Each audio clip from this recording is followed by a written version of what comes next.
Okay, hello everyone. We're going on like live right now. Hope everyone's doing well.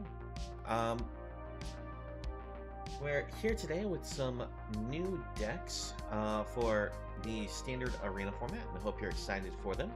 Hope everyone's doing well. Remember it's Wednesday today, right? Hope everyone's doing well this Wednesday afternoon or night, or whatever time it may be for you. But today I have three different decks I'm planning on going over. I have a Boros token pump deck where our goal is to use lots of pump spells and see how well it works with a Boros theme. We have a Tatyova Reclamation deck where our goal is to actually beat our opponents with the new Tatyova card and be able to bring our lands back from the graveyard and have a whole bunch of our lands be animated all at once. And then we have Rata Troublemaker, which is a Rata Dropic deck with a combination of Jaxus, the Troublemaker. And we'll see how well that can work as well.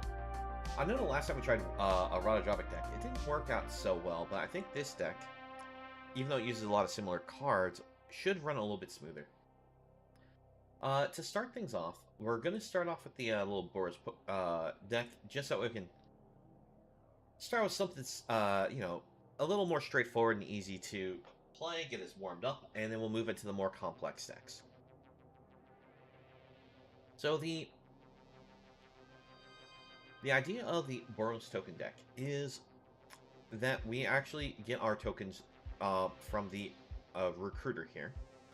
So as long as one of our creatures has more power than their base power, we'll be able to get a 1/1 soldier at the end step. So to take advantage of this, we're using a lot of cards like Hopeful Initiate, Rabbit Battery, Illuminator Virtuoso, and we have Paragon to be able to let us reanimate. Some mid-game cards that we're taking advantage of, Brutal Cathar and Adeline, are just, a Lil's Control, a Go Wide plan, and Sunrise Cavalier is also something that potentially gives us the ability to turn on the Recruiter. I figure Cavalier is just great to drop in the deck because it's a 3/3 haste trampled body and has a chance to grow because of that day-night cycle. To take advantage of the fact that we're using Illuminator Virtuoso, we are using a lot of Homestead Courages. This also works well with the Recruiter because we get to put a +1/+1 counter on target creature we control. It'll gain Vigilance until the turn, and it has the ability to be flashed back from the graveyard. So, if you're familiar with Illuminator Virtuoso decks, it's actually a pretty common card to play with it. We're using a couple boon of safeties to help give us a little protection for targeted spot removal, because if this hits the board, everyone wants to remove it right away anyways. And it doesn't hurt to have this to help protect any of our cards in general. But because we are this pump version of the deck, we are using Angel Fire Ignition. This is, I think, one of the best red-white pump spells you have access to, where you get to put 2 +1/+1 counters on target creature, gains Vigilance, Trample, Lifelink, Indestructible, Haste until the turn, and we can even flash it back for 4 mana. This is just so powerful, especially if you hit an Illuminator Virtuoso with it, because not only do you get the 2 +1/+1 counters immediately, you have the opportunity to get a third counter because of the Connive function. And since we're looking at a double strike Trampler, even if this is the only spell that's targeted, you go up to a 3/3 double striker with the potential of being a 4/4 double striker, and that's a lot of power. So hopefully this deck will run well. I haven't really had a chance to test it, so we'll see how well it works.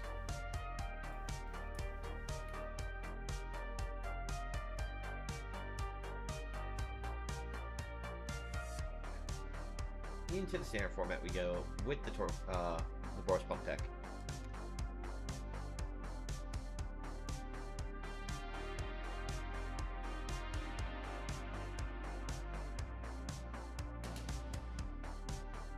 Let me know if the volume on the music's a little loud. I'll make sure to adjust it.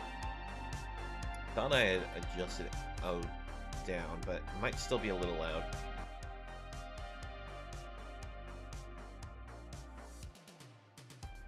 Alright. Let's see here. For an open, a little slow because unfortunately we have the tap land here. If this was an untapped land, this actually wouldn't be that bad of a keep, but I think I'll still try keeping it.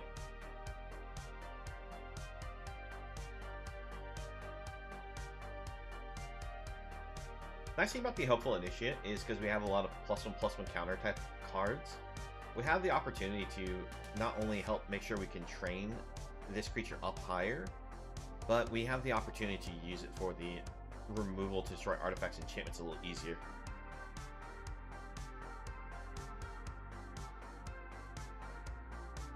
Alright, unfortunately we're against possibly mono black here, which means we're going to have to see a cut down.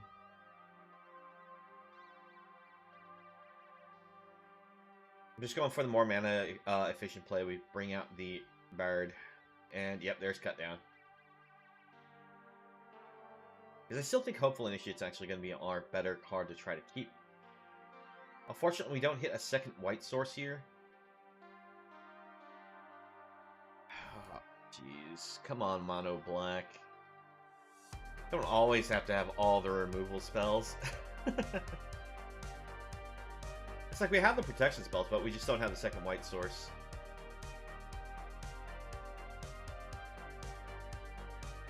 There it is. Alright, initiate to the board. And we'll pass it back. If they drop Liliana, we're just going to go ahead and scoop it on out of here.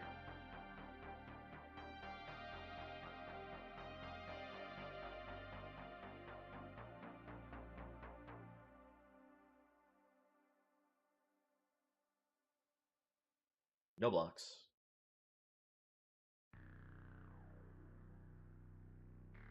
Alright, Bankbuster.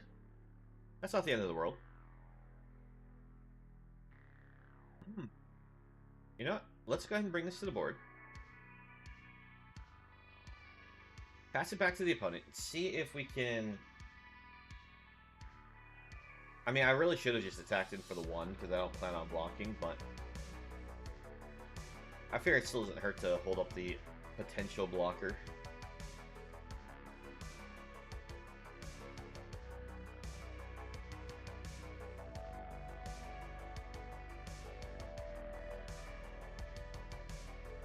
My opponent's going to meat hook 2. We will respond. Take up the shield. We go to protect the recruiter here, because this will make it so that way we can get the 1/1 tokens every turn. That'll help protect us from Invoke Despair and similar cards.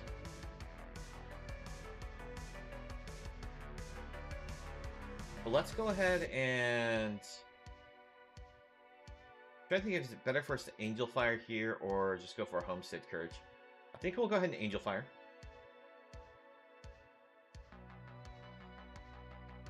Because if we go for Homestead Courage, they can always crew Bankbuster block. Angel Fire also gives us the lifelink, so we go back up to 20.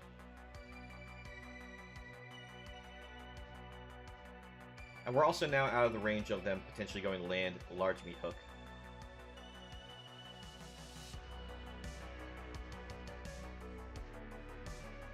Alright, Liliana the Veil we can handle now because we have the token that can be sacrificed.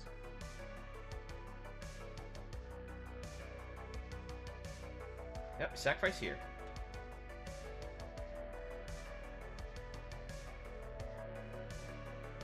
Alright. Mono black is being mono black.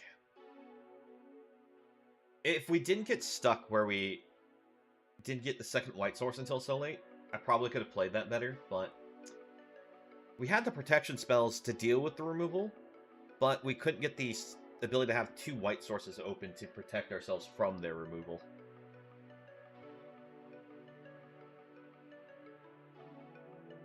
Right, we just move on to the next game.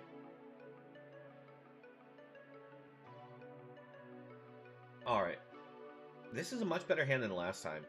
We're missing our 2-drop here, but it's okay.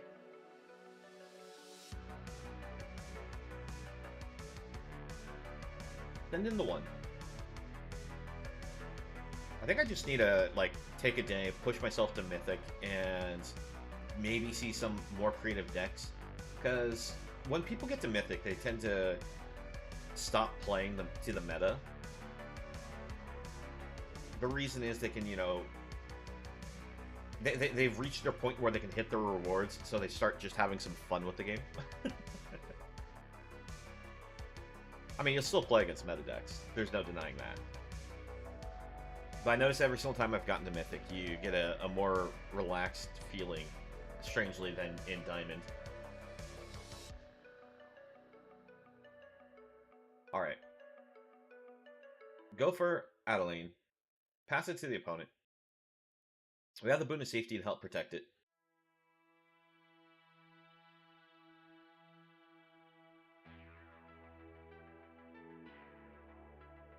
And we'll keep the Angel Fire. The great thing about this is they still lose the life. Because this still doesn't stop the spell, it doesn't fizzle it. It just prevents the destruction. Alright, so let's go ahead and hit the Angel Fire here.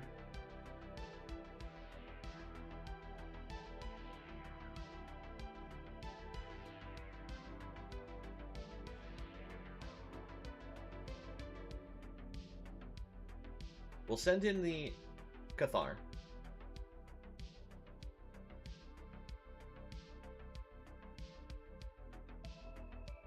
The opponent the cruise with the Bankbuster before we even maybe have given a chance to attack with the Initiate. I mean, I was not going to attack with it because I saw that they could do that, but they just made it a definite, nope, you're not attacking. Okay.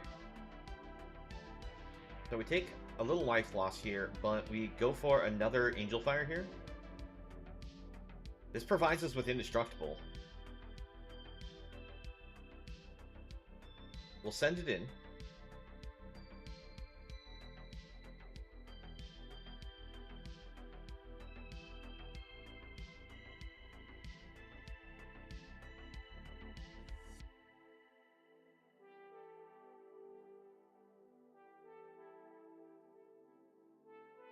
One problem is they do have a lot of life gain off this Sheoldred.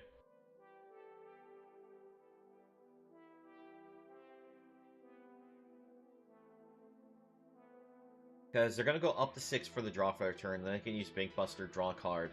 That gives them another life. Sheoldred just does so much for only 4 mana. I was surprised this wasn't a 5-drop at the very least. Like, its stats, plus its ability, I was surprised this is 4.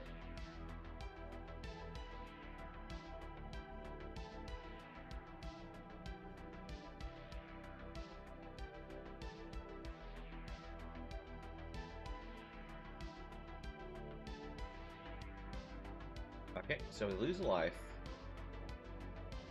Go for Virtuoso.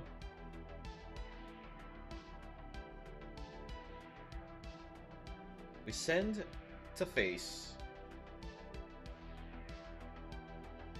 Put a token over at Sorin.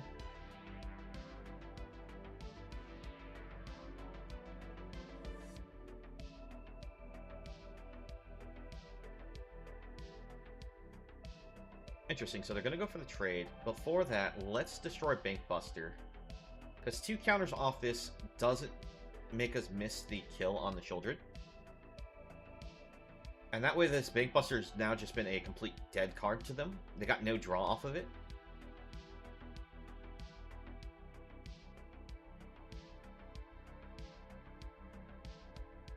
Of course, our opponent has backup Sheoldred.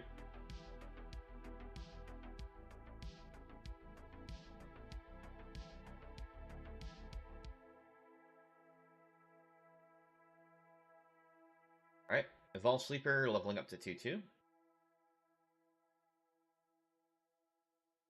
Let's see here.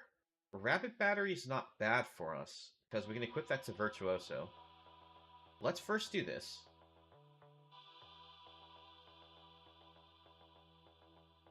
Let's see, do we give up Bard? If we give up Bard, we can... I think, like, how much mana do I have? Yeah, we'll give this up. Go for this again. We have the life that we can afford to take the loss here for the children. We'll give up the land because we can play battery to the board. Equip it. And that will give us the they must block. And they don't want to use children.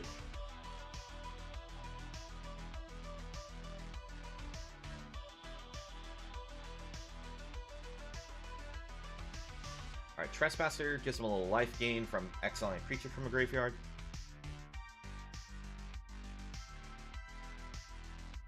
I'm not sure if they go for a token here or if they actually go for the +1. They're really,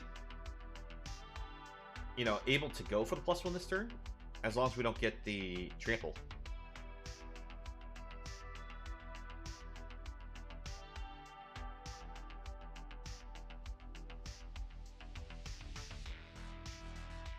In order for them to actually kill Virtuoso, they'd have to trade off so much with its current stat line.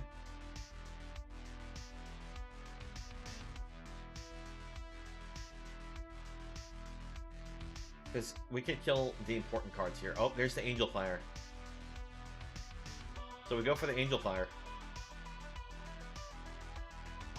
I'm actually just going to go ahead and discard this. Get that larger swing. Go for the face. That's 16 damage going in. It's trample. And it's also lifelink, so we're going to gain 16 life off this.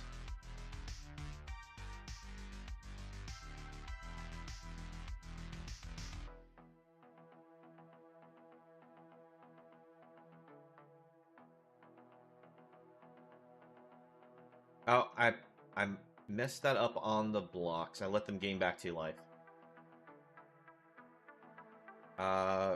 Bring this out. Reconfigure this to here. Pass it back.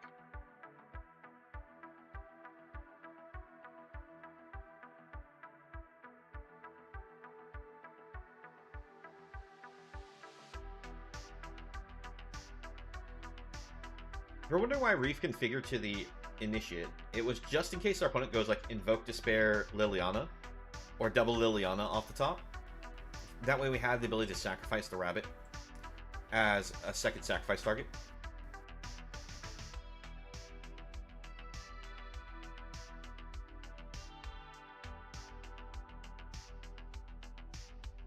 Alright, so X1 Meat Hook, that's not enough to... We'll give him the GGs. Because we just play Angel Fire and we win.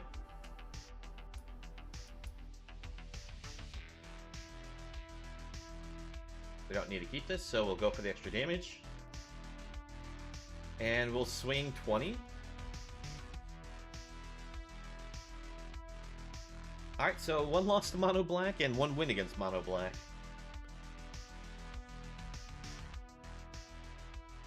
Oh, they had another Invoke. Alright, there we go.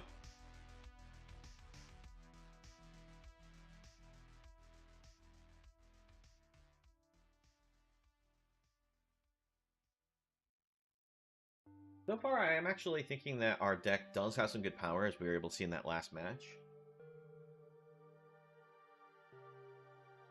It's just going to be a question of how consistent are we with the deck.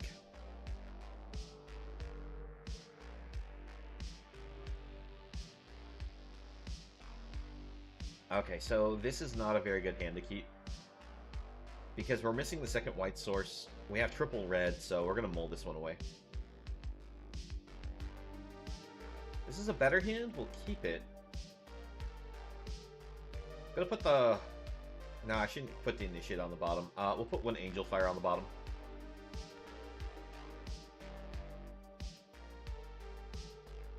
Alright, so we have double Illuminator Virtuoso. That's not bad.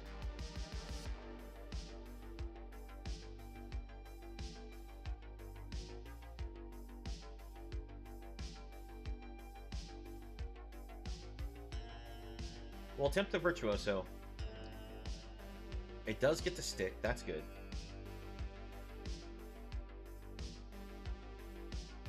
looking for another white source here. Oh, we hit the next white source. That's good. Lead with the Homestead Courage. Discard Initiate. Play second Virtuoso. Go for an attack.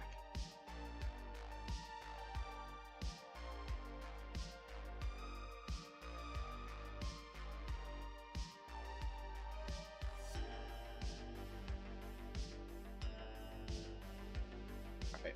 We're just worried about a sweeper from our opponent.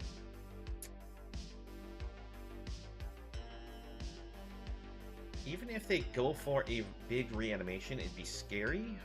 But I think we can handle if they do that. Yeah, so we offer the block. They get their ramp. What do they do, though?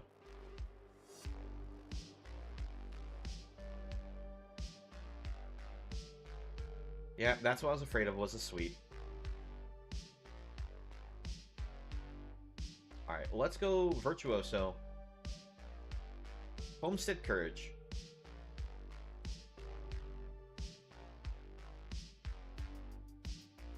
Discard the land. I'm worried that we don't have enough creature targets for our spells. That's why I didn't want to go up the Initiate here.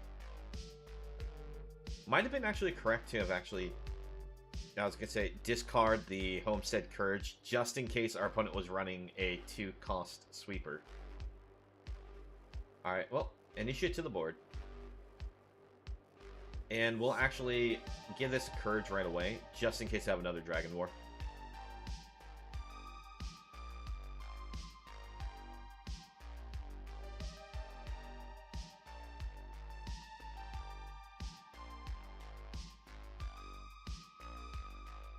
Land to the board.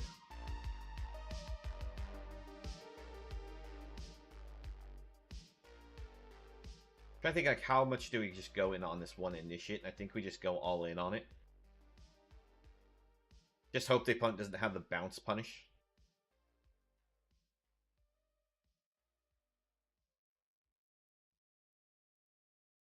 They had the bounce punish. Alright, we'll go ahead and scoop this one up. We can't win. That was just a bad matchup. They had both a... They had a 5 damage sweeper, and they had the bounce interaction. Bounce interaction completely destroys our deck. So, that's the way it goes sometimes. You just get that unfavorable matchup.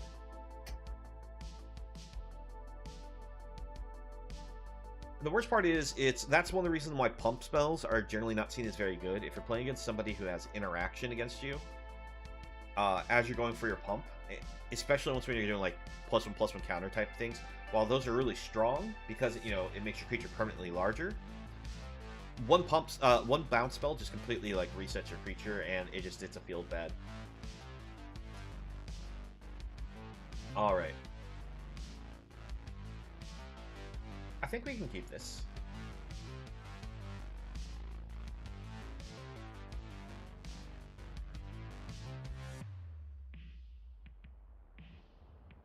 Opponent's turn. One problem with Take Up a Shield is it's 2 mana, and it has to be 2 mana because of what all it does, but in order for us to play a Virtuoso to the board and have protection magic to keep it from being destroyed instantly, we have to have just that much more than, you know, like if we ran white-blue and we're able to use like Shore Up to help prevent it from being target removed. Alright, let's go here and play the Virtuoso. Pass it back to the opponent. Alright, Fable for our opponent.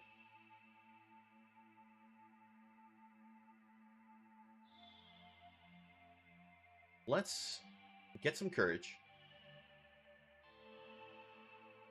We'll discard Rabbit Battery here. Land. More Courage. I want to keep the boon. We'll discard a courage. And we'll send this.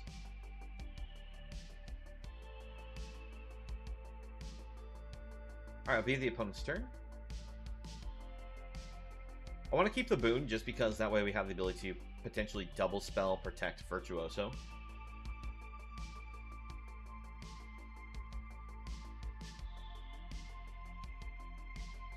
But it's definitely an interesting build from our opponent.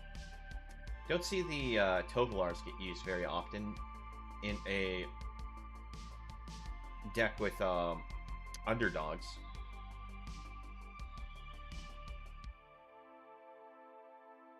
Alright, Arlen. Arlen creates chump blockers.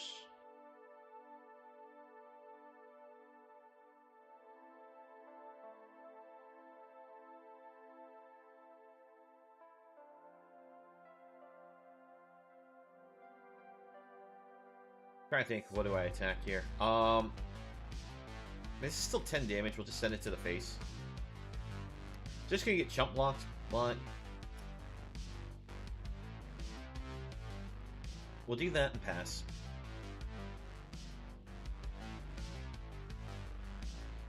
I want to send it to the knight early, so that way the opponent can't use it for the plus here.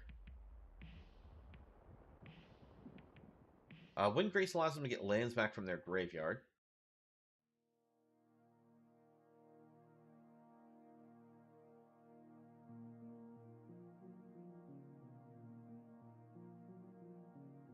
But Wind Grace is legendary, right?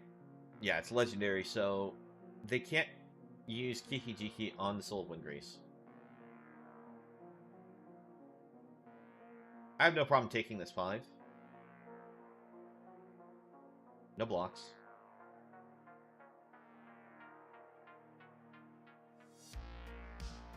Alright, so start off with the Courage. Discard the land. Hopeful Initiate to board. It flips back to day. Send this to the face.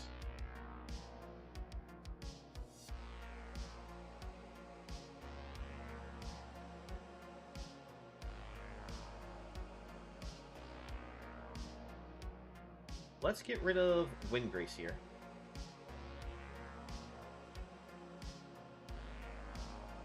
If the opponent does anything that I don't like with the Kiki Jiki, we can always use Hopeful Initiates here to bump it off.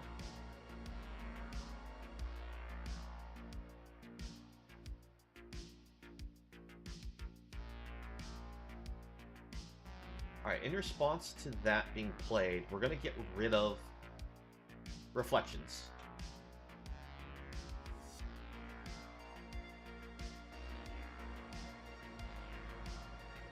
Now, the opponent did make a misplay. They were supposed to +1 first. So that way that would be a little bit bigger, but it's a small misplay. Let's see, we'll tap it like this. Go for Angel Fire. We'll discard an Initiate. We don't need more Initiates.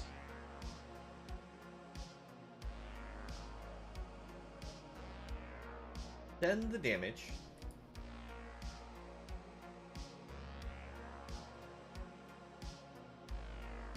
We'll take up the shield.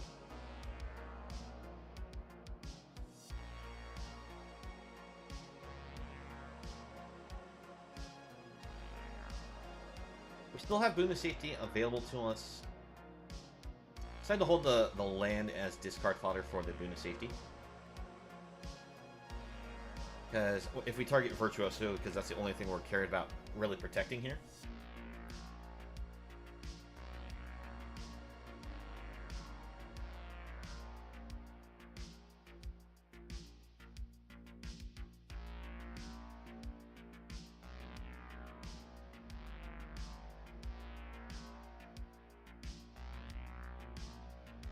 Alright, opponent's going to pass their turn because it allows them to be able to... They can play their creatures at any time.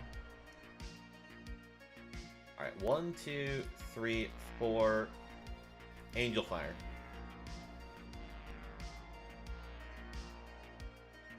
We'll discard Paragon because I'm going to finish them in this turn.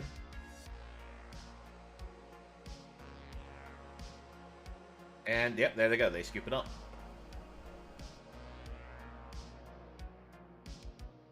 Alright, Virtuoso is definitely pulling its weight here. I was actually curious how well we could actually do just because we have Virtuosos with that Angel Fire, and it's definitely a very powerful combo.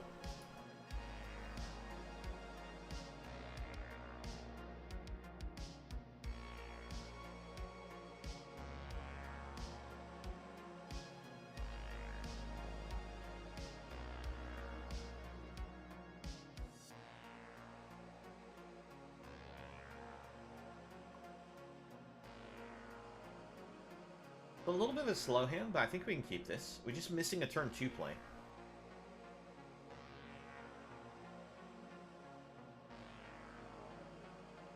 Like, if we actually draw, like, Baird for a turn 2 play, that'd actually be kind of cool, because then we could get the +1/+1 counter on Initiate, thanks to the turn 3 attack, and start just generating counters if our opponent doesn't bring anything like a 3-2 to the board.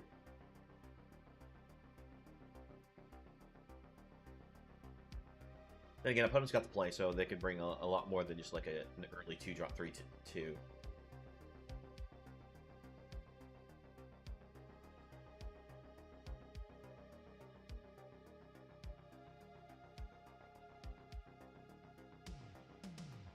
Oh wait, do they have the play or do we have the play? Are they still deciding to keep? No, the hands went down here, so we're just waiting on them to play, I think. I didn't pay attention. I forgot.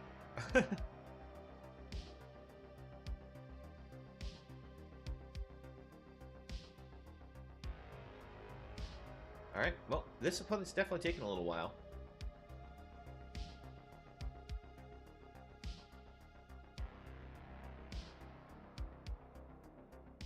Alright, there's the rope on the opponent.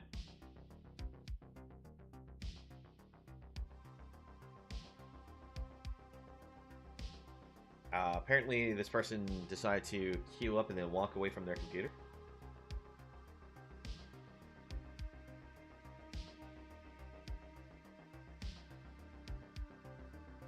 I don't know. Sometimes you do get disconnected right as a game starts. It's always unfortunate when that happens. Alright. Oh, we do actually have the play.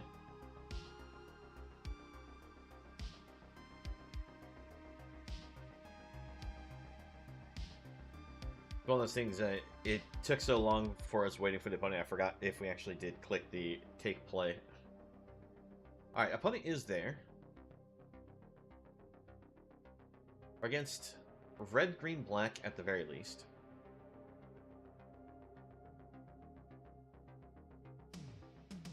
One of those things, I actually have trouble identifying these special art lands. Most of them, they're small. I tend to sometimes mix them up with other cards.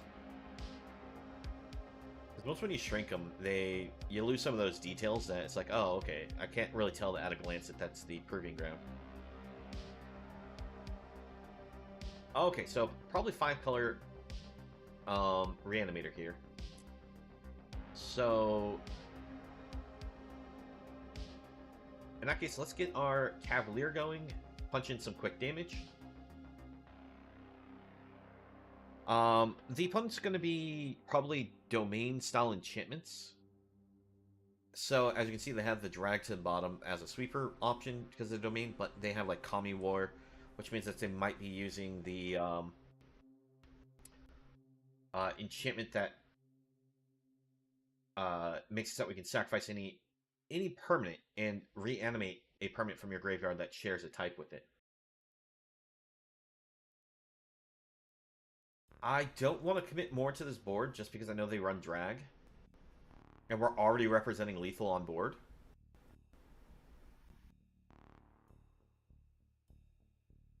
Opponent cycles, so yeah, that's a good game there.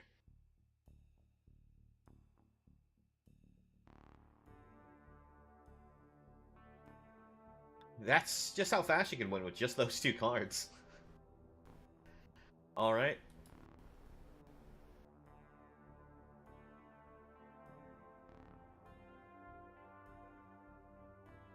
We actually could have gotten them faster if we managed to draw that Virtuoso for the turn 2 play, but sadly that didn't happen.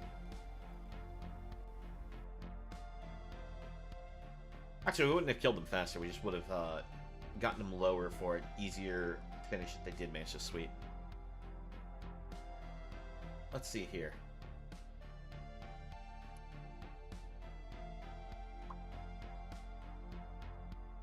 From here, I think this one needs to be a mulligan. We have no early interaction at all, only turn 3. Alright, this is a much better hand. I'm trying to think, though. I'm gonna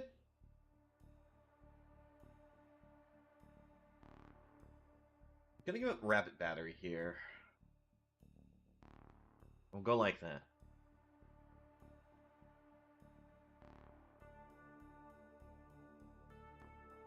Oh, we get another Rabbit Battery. I kept the Courage because it was a little easier for us to be able to apply that for the purpose of the Recruiter.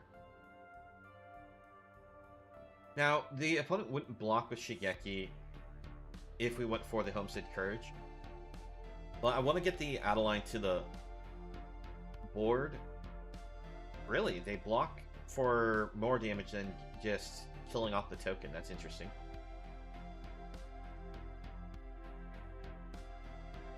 Ah, that explains it. Sadly, we do not have any interaction to get rid of that. I guess we'll just push for some extra damage here.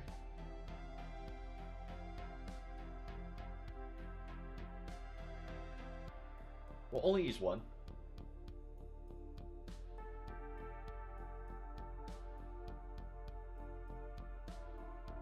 Yeah, unfortunately the opponent just activates this for 3, destroys each of the cards.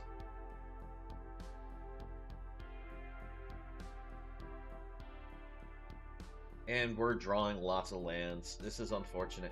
Well, we'll use the Courage, punch it a little bit more.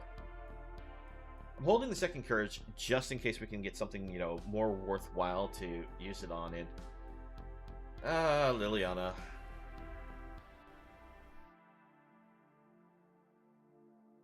Alright, yep. And we're going to scoop. Because at this point, even if we draw a creature, bring it to the board, after Liliana pluses, they just use the minus, they kill the creature, and we aren't in this. So, I know the opponent missed land drops, so you could say, you know, argue that it's like, oh no, you could still potentially be in this. I'm fairly certain the opponent will recover faster than we will. Oh, jeez, I absolutely hate having to deal with that Liliana. Give me 1 second. I'm just going to turn the light on. I just realized it's getting a little dark in here.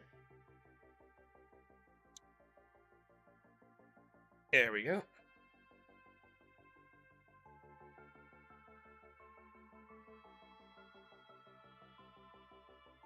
I mean, one convenient thing about this deck, the games go fast. It's either a we win it or we lose it.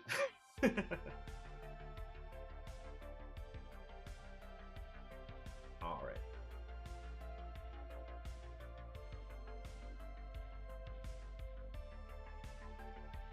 This is unfortunately not a keepable hand, because lack of red source, so we're going to have to hit mulligan. And this is a case where we hit all the slow lands, but we'll keep this one. And we'll go down Homestead Courage. Deciding I want to keep the boon of safety. Alright, possible mono blue, so I'm going to run out Rabbit Battery right away.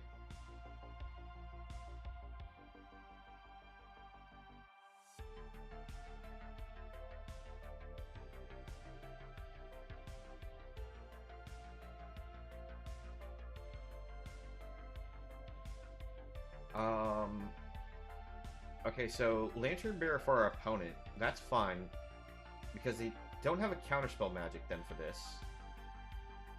They could have 1 blue bounce. gonna force him to use it. Okay. Pass it to the opponent.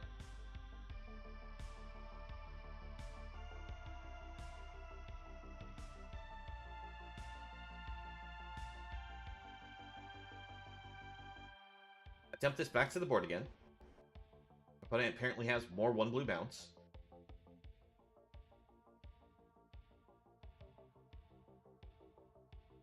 Alright, we'll attack in. See what they have.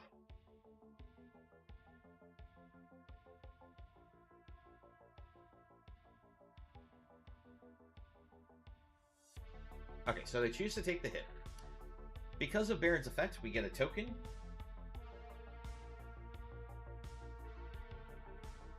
A little bit different of the blue deck that we played before, so nice to see a little difference in the opponent's plays. It does look like they got stuck on their mana. Unfortunate for our opponent. Let's see here. We'll attempt another Rabbit Battery.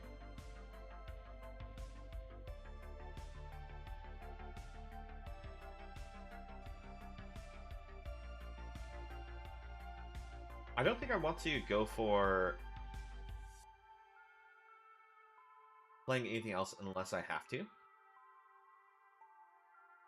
Alright, Fairy Vandal for the opponent.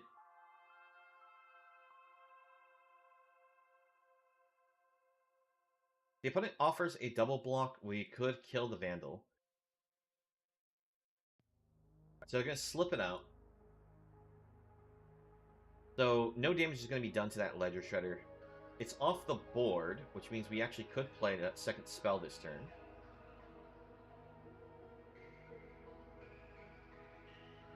Let's go for a Courage here.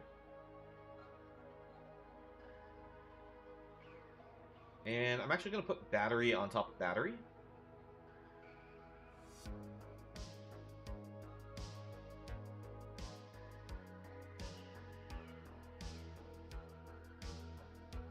Slowly but surely we'll get a wide board state against them, but I'm worried about... Yeah, I was going to say the Fairy Vandal being able to... Pressures in the air here.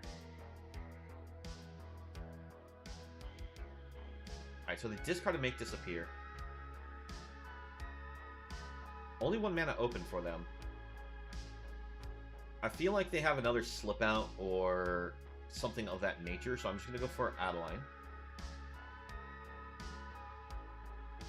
We'll attack with the tokens.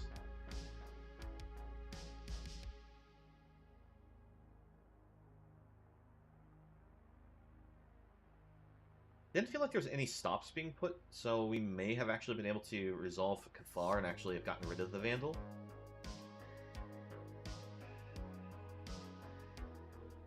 Alright, another combat research.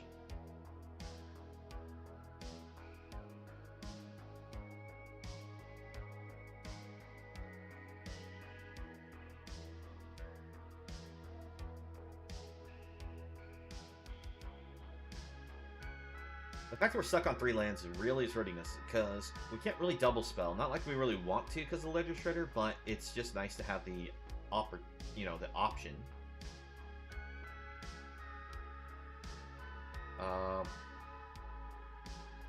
How do we handle this?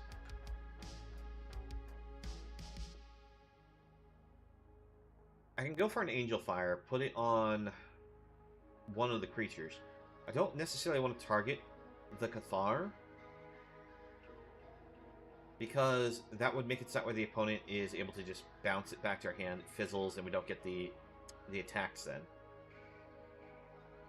I think our safest bet is just to attack in, hold up Boon of Safety.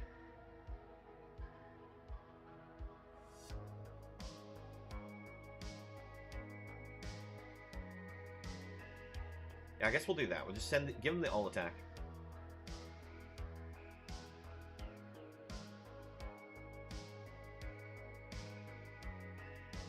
Okay, so Shore Up was used.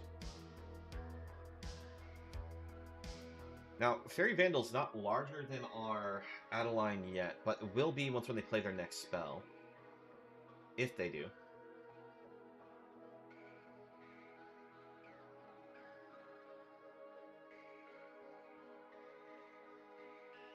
The opponent's going to take 1, 2, 3, 4.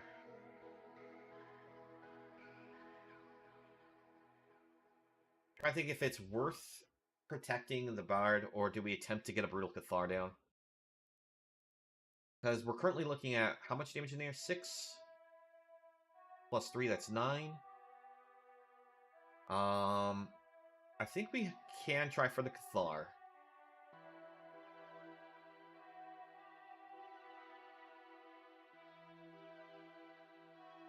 Alright. There's a counterspell.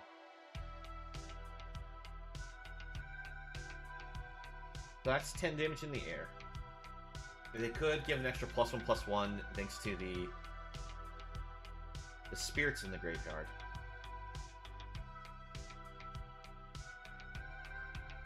They're going to probably attack it with Fairy Vandal just to get the double draw and still keep Ledger Shredder back.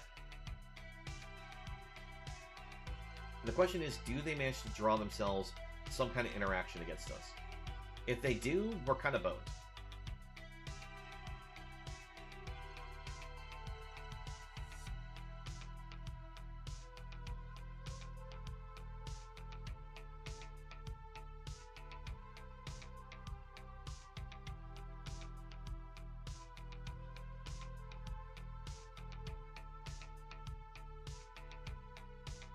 Okay, I'm not sure what the advantage of that was completely, but we're gonna go for it. Angel Fire Ignition.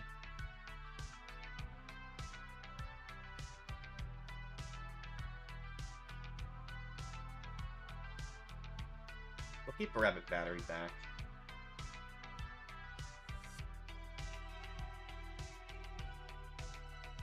If they have an answer to the, that's not an answer. It allows them to block more of the 1/1s, but the thing is, this is trampling for so much damage, and we're going to gain so much life back. They have to sacrifice a creature to the block here.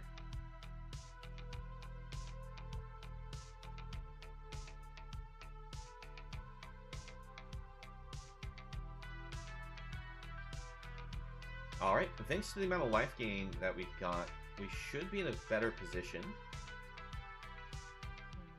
We'll put a Courage on this soldier now, just because we don't have to worry about the double spell issue. Try and make it sound like we have the best chances of still pushing that lethal in.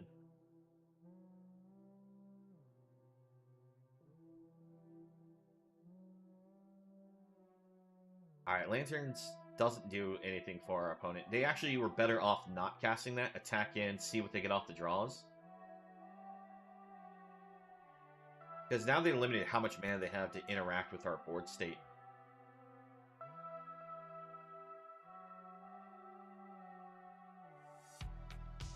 Land to the board. Go for it. Angel Fires here. Because at this point, we're just going to go with the win by going wide plan.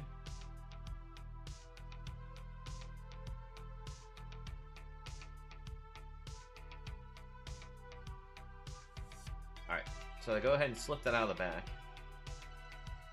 But because they slipped that out, we just still get to win with Adeline here. Because look how many little things are swinging in. So yeah, good game. Oh, and just to rub salt in the wound, we'll go for a boon. That way they don't even get to kill it.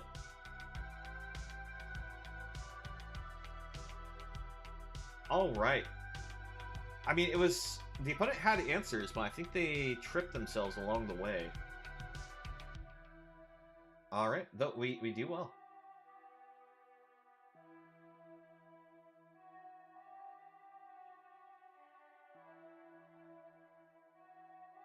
Okay, let's see. What does that bring us to for the deck performance so far? According to the tracker I have, we're currently 4-3 with the deck. So I think we can just, give that a fair... so we gave that a fair shake there. Unless you'd like to see a few more games.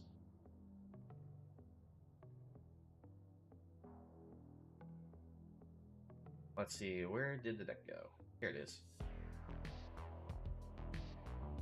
So yeah, this was the deck idea here for the Boros Pump deck. We got to see basically almost all the cards see some play. We actually didn't really play the Paragon here, just because we managed to actually kill them before we actually get it to the board. I think this is a very solid build. The only thing that we lack is ways to really interact with our opponent's permanents, because the only thing we have is really Brutal Cathar, as we rely a lot on our self-targeted cards, Boon of Safety, Homestead Courage, Take Up the Shield. And we got to see Illuminator Virtuoso do some amazing work, but we also did get to see the Recruiter do some work as well, so I think we have a decently balanced deck. The only concern is the mana base. I don't have the Pain Lands, and would definitely include them over the mountains. Like, keep the plains the same amount, but just trim out some mountains for some more Pains. Dual lands. That way you have, because red's really just a splash in the deck for a couple of these cards. We're mostly white, and the main reason we have the red splash is because Angel Fire Ignition is so amazing with Illuminator Virtuoso. And I was giving Recruiter a try, and I think Recruiter actually works well with this shell of a deck. So the great thing about this deck also is it doesn't really use too many rares. If you look at it, it's like Hopeful Initiate is one of the rares, and Angel Fire Ignition, Adeline, Brutal Cathar, and Paragon. Now, it does sound like we actually are using a lot of rares, but if you think about it, most of the cards are actually in the common uncommon slot, so it does make it probably a little easier for you if you want to give the deck a try. And if you're looking for something that maybe you don't have enough copies of something, we never actually really did get to see the Sarah Paragon, so if you want to like trim this out and bring in like more of the red, you can go with like Raiju. I know that's a rare, but it's still amazing for the deck idea. The other cards options you can go with, there's plenty of early aggressive cards that work, so it's just a matter of just figuring out what you prefer. Alright, well, that will do it for this one. Let's move on to the next deck. Let's see, I think we'll move on to the Tatyova Reclamation. Let me update the stream information here.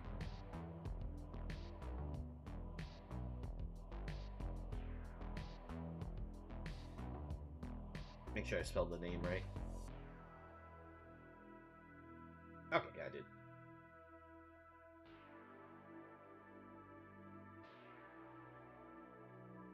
Okay. So, this deck idea for Tatyova's Reclamation is kind of a silly idea. I wanted to try to see if there was a way to build for Steward of Tides. And I decided I want to try to go some type of super ramp build. In order to do this, I ended up going with the idea of using these Dire Strain Rampages in the main board. And what this card does allows you to destroy any artifact, enchantment, or land. If a land was destroyed this way, its controller may search their deck for 2 basics to put onto the battlefield. Otherwise, its controller may search their library for just a basic land to put onto the battlefield tapped. This is actually really useful for us because it serves as a form of ramp for our deck, and it has flashback so we can do it twice. But if we need to, it's spot removal for any artifact or enchantment that we can't let our opponent have. The other things that we have going on in our deck is we do have, like I said, the Splendid Reclamation. So all the lands that would potentially destroy with the Rampage and using our fetch lands, we can bring them all back to the battlefield. It does bring them back to the battlefield tapped, but it does mean with Tatyova's ability, we'll more than likely hit the 7 lands the moment we can do this, and be able to start animating up all of our lands and make them into quite a sizable force. To help us get to this plan, we have some Rending Flames for spot removal. It's a little more expensive at 3 mana, but it does 5 damage. This is important because that means we can deal with things as large as Sheoldred. And Sheoldred's a problem for us because we like to draw cards. Because we have some Thirst for Discoveries. As we mentioned, we're fine with discarding cards that are land because it's Splendid Reclamation. But we also have Joint Exploration, which is basically a new version of Growth Spiral.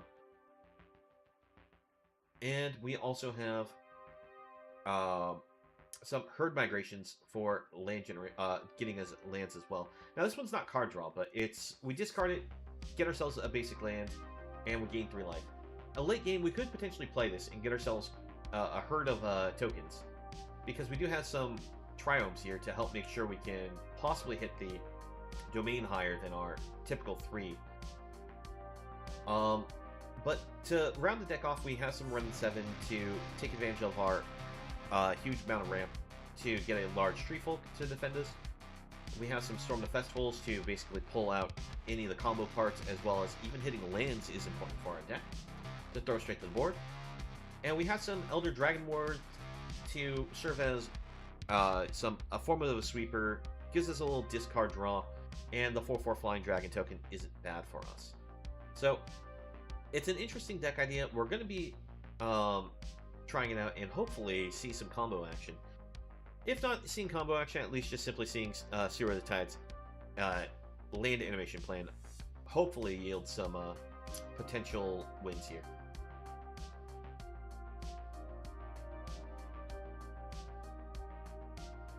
I think I do need to maybe change out some of the counterspell types to just straight up negate instead of what do you call it? The make disappear. Because if we get into the late part of the game, we need to guarantee stop sweepers, but we'll see how this works. Okay, you know, it's a little risky. We just need to draw 1 more land. Doesn't matter what color it is, because we can use this to get ourselves the blue sources. So I think I'm going to risk the keep here. We just straight up draw a blue source. We can actually hold up, make disappear. Oh, great. We're against mono blue, the deck that says counterspell.deck. This isn't going to be fun. Especially considering they got the instant transform. This is so bad for us. Yeah, YOLO keep indeed there, Raz. Alright, let's attempt this. See if the opponent will lit us, or they're going to spell pierce this. Alright, they let it happen. I figured they're not too worried about letting us get the ramp. And we'll go for another red source. Go for the second red source because of the saga we use. Has, I think, double red on it, if I remember correctly. Yeah, it does. And would allow us to sweep up the board here. Assuming we can get it to resolve through their counterspell magic. Alright, unfortunately we draw the second red source, so all the reds on the board. We'll pass it back to the opponent. What does the opponent have on the top? I'm just kind of hoping it's more land for them, so that way they can't just transform these.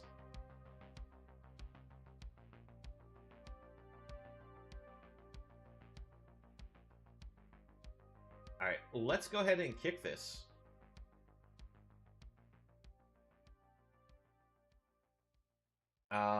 Put this on the bottom. Keep the courtyard. Actually, it doesn't matter if we put it on the bottom because we end up shuffling it away. This allows us to get a forest. So 1, 2, 3, 4, 5, 6. Yeah, so we have enough that we can go Steward of Tides. Hopefully no counterspell. Opponent, no counterspell, please. Awesome. Now we can actually get some real power here. Fortunately, they can just bounce with the Fading Hope, but it looks like they're just letting this resolve. That's an error for our opponent. Okay, yeah, so they are going to bounce Steward of Tides.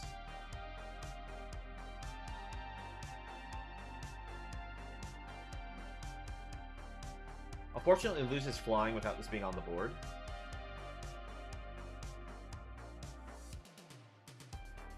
Okay, well. Unfortunate. And we'll pass it back to the opponent. Maybe I should have animated the Jetmir Garden so that way I could have cycled it away. Alright, we're getting brought down to 1 unless they have the pump spell. Down to 1 we go.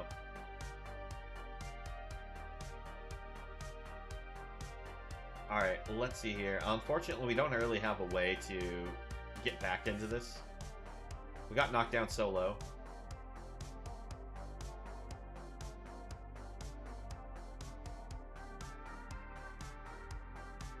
Yeah. And that's a GG situation. Yeah, I figured once we got mono blue paired, it wasn't a we can win this one, just because we play super slow, and they will deny all interaction.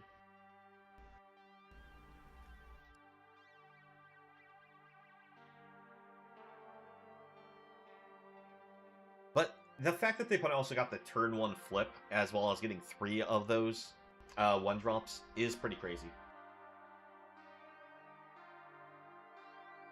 But how you doing, Raz? Nice to see you around.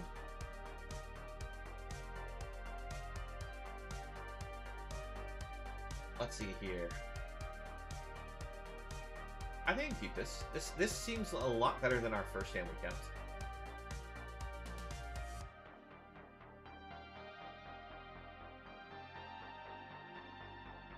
Let's actually go for another garden.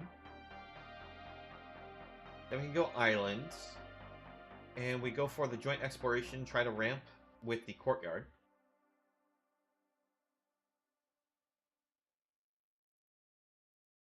Probably do it at the opponent's end step.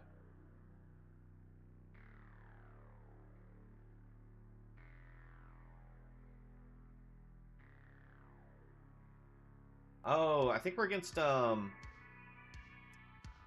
yeah. Alright, so we're against a Rata style Esper deck. I guess we're gonna go for the Augur of Autumn then. Hope the Augur gets to sit on the board.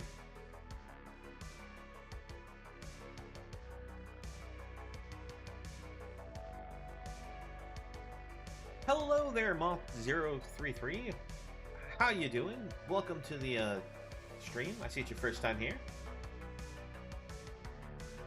Lagrella for our opponent. Wait, how many colors is this opponent? This is white, blue, green. I was a little surprised by that. Well, let's go ahead and do a joint exploration here. We'll kick it. We'll keep the exploration, put the lands on the bottom. Because we're just going to see how much we can ramp here. I mean, we're doing well. We are trying out a new deck type here, and I'm not sure how well it's going to function. One of the issues whenever you're trying out silly combo decks is how slow are you, and can it actually work the combo?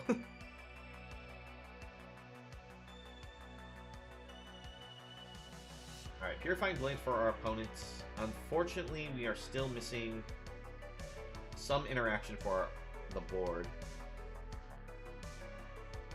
I think we're actually better off using Thirst for Discovery, try to dig ourselves into an interaction here. We'll discard the Boros? No. The Mountain. Go for this. Because we have plenty of red sources with the Jetmir's Gardens here. This Dolly is really going to hurt us here.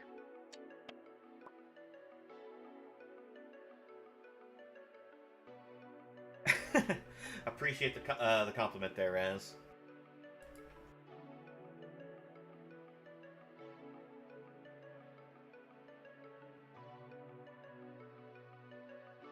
Alright.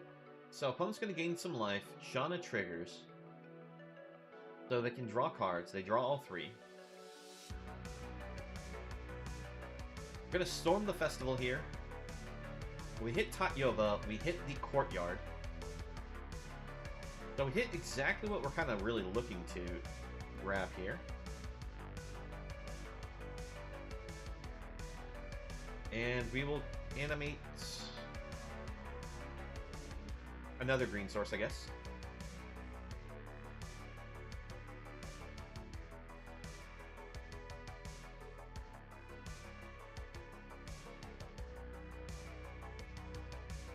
Now, I'm really worried about is if the opponent gets Rata to the board. If I block with this, it's more than likely going to die, isn't it? But we have to block, otherwise we're dead. Let's take out Lagrella.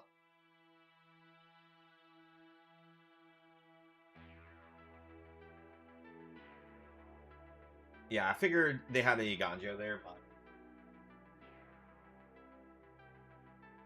it was a matter of pick your poison on which thing was going to happen.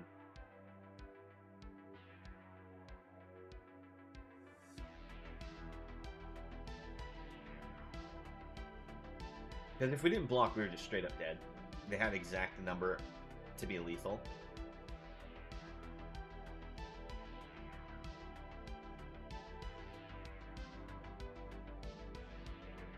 This Solly attacks is just strangling our deck here. Alright, let's see here. If we go Thirst, we don't have enough mana to play the Sweeper with what we have, so let's go for a Joint Exploration.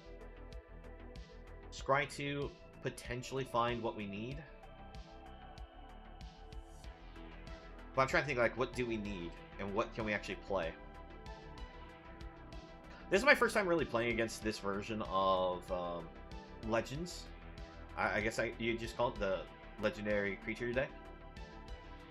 I'm trying to, like, thumb through all my cards, think, like, what can we play that actually saves us here? Because if we had a Rending Flame, we could play it, kill the Magpie, get the 2-3. But that's going to require us to tap more than we have mana for. But we can always apply blocks, then go for the kill spell.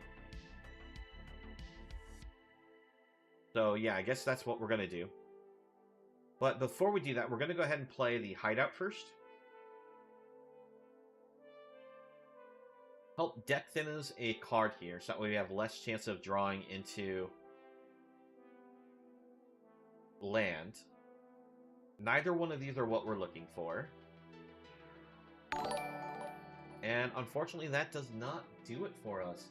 And thank you, Moth, for the follow. Greatly appreciate it.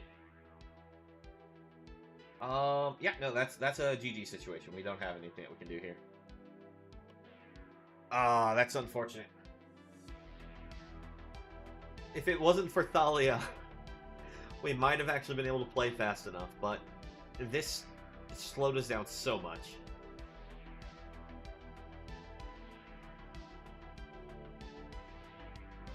Alright.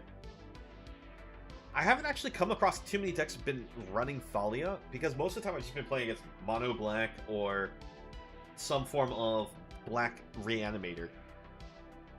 And the only like deck that I thought that I could possibly come across Thalia would be the Esper deck, and that usually doesn't run it.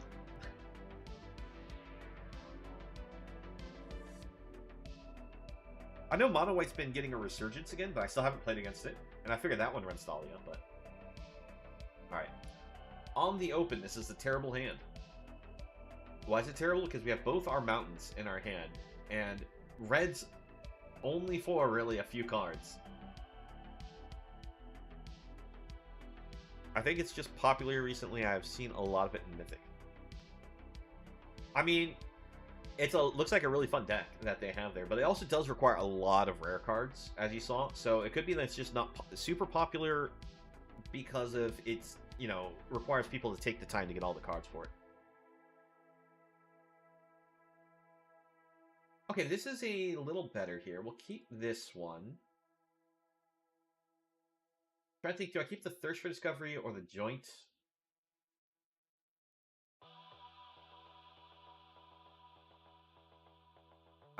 Let's see. I think I'm going to keep Thirst for Discovery and put that on the bottom. So, yeah, so we use this one, get ourselves a green source.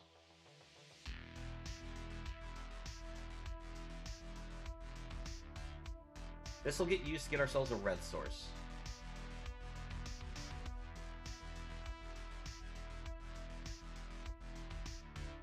Fortunately, mono black with the...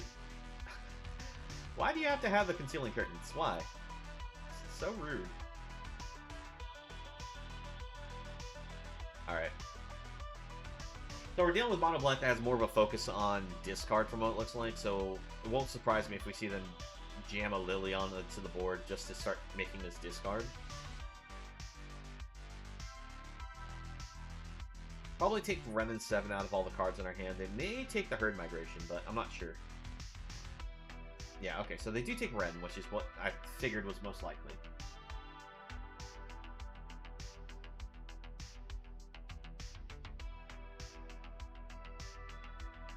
Rending Flame is great, but we're going to kick this first. Let's see. 1, 2, 3, 4, 5, 6. Let's actually just take the Cabaret Courtyard, and we're just going to shuffle the deck.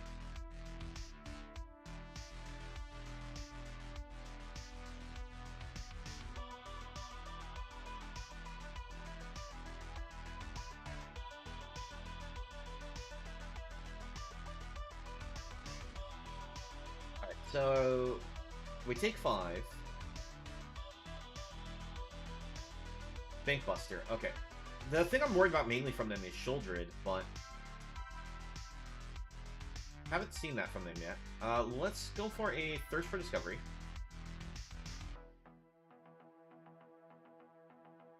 Discard the red source. Play the Lounge. Let's see, I think so still the same thing.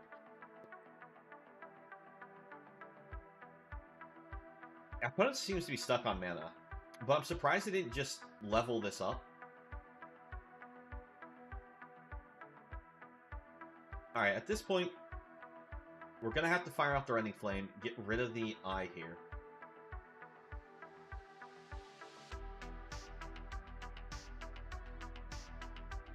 And we're going to pass it to the opponent. We're going to hold, make Disappear, and Thirst for Discovery.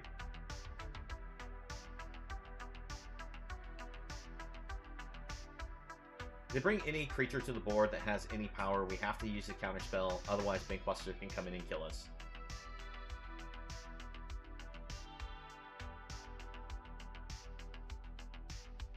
If they have a Shuldred, I'd like them to play it right now. But we still have to counterspell that.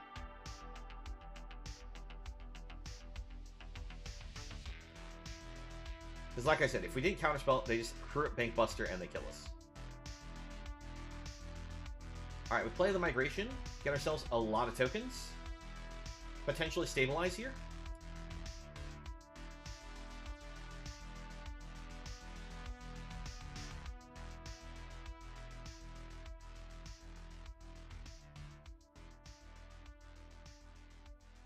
Alright. That flyer will have us dead in just a couple turns. Let's Thirst. Okay, so we have to discard 2 cards. We'll discard these.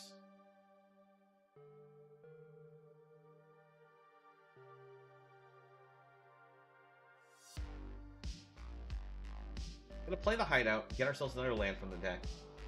So I don't really want to play more lands to the board because we are requiring our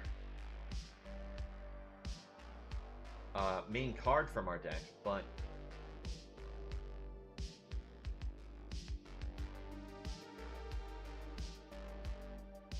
the worst part is I feel like if I kill Bankbuster, they just draw they just play Despair against us and we just instantly lose. This is just one of those things when you play a combo deck. Can you find the combo pieces? If not, well, you don't really do a whole lot. And as you can saw, we've already gotten almost halfway through our deck. We haven't found a single Tatyova.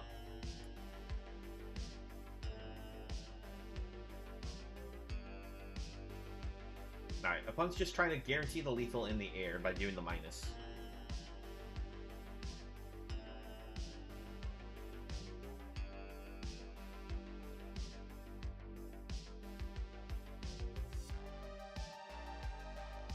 We're gonna Thirst.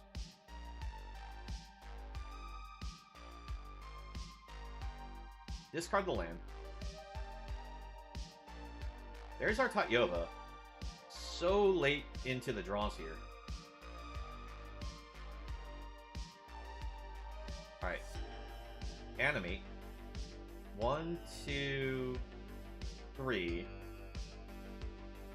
Actually.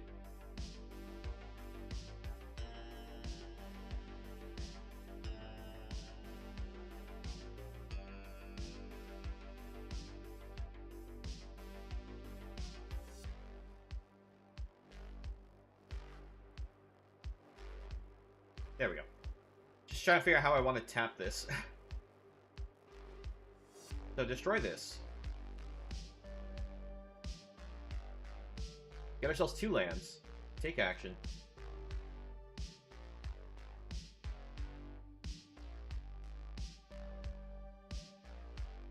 Animate these.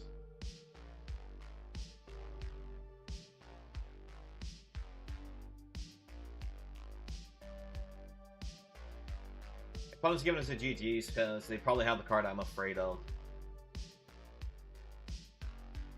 Yeah, we'll hold one of these back. Alright, if you're just going to keep spamming that, I'm just going to hit mute on you.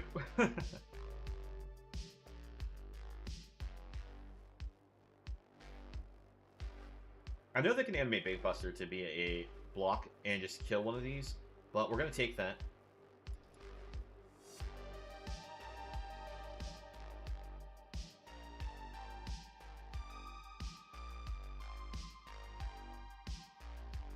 If they could just have any type target removal, kill Tatyova, all of our lands fall from the air, and we die to the attacks. They could just play Invoke and we still lose. Yeah, and there's the Invoke. And we're just going to scoop it.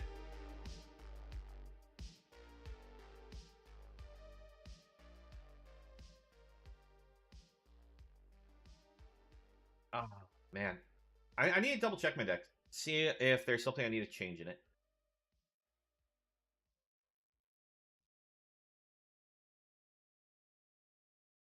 I think what I need to do is maybe change out the Elder Dragon more and just use Burn Down the house.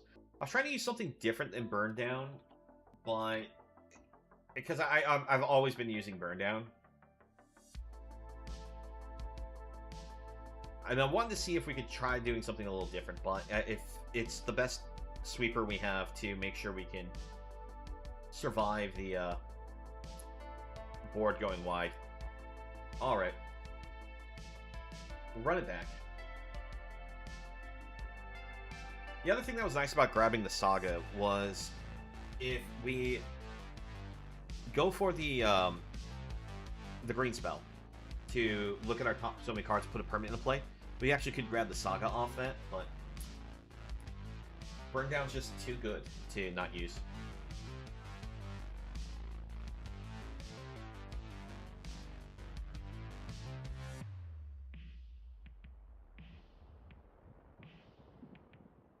Okay. We are against the Unsaid Goblin. Alright, that's a interesting name.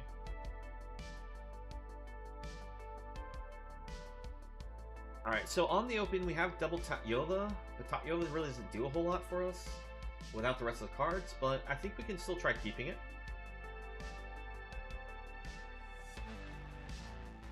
But yeah, as I say right now, it's all mono black. And the worst part is, if I take this deck into the unranked queue, I still just go against mono black. It's so frustrating. It's like, I'd like to see some deck variants. Maybe I just could jump into like an alchemy queue or something. But the problem is, it's the alchemy queue's just not... The alchemy queue's got its own issues. None of those cards that they made for it feel balanced.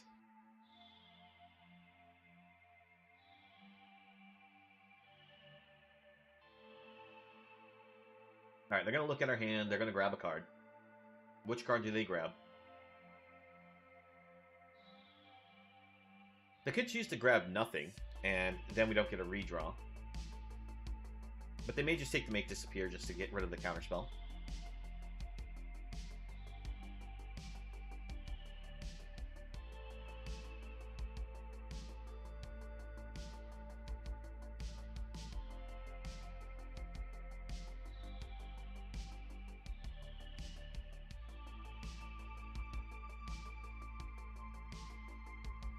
Well, there's our burn down. I'm actually just going to go ahead and discard this, give us some life, because I don't feel like we're going to be able to play that one against how aggressive this opponent is. Go for the land, pass it back to the opponent. We can joint exploration, ramp a card, and we can use burn down. So, love if they commit more to the board here.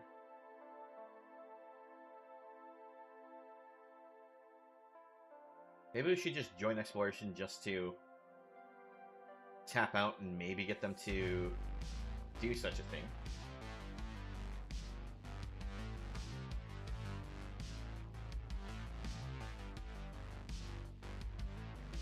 Alright. We go with the level up plan, so explore.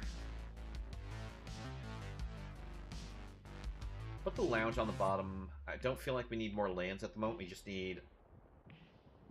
Oh, we do need more lands, but we need to be able to put them on the board faster.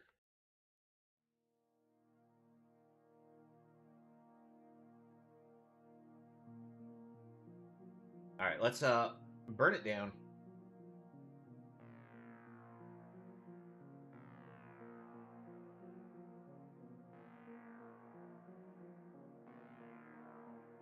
Good old Soren.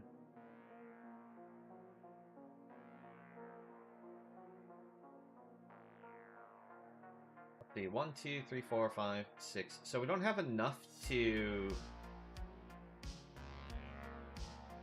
use the Tatyova as landfall triggers yet, but I'm going to bring it to the board, hold up, make disappear.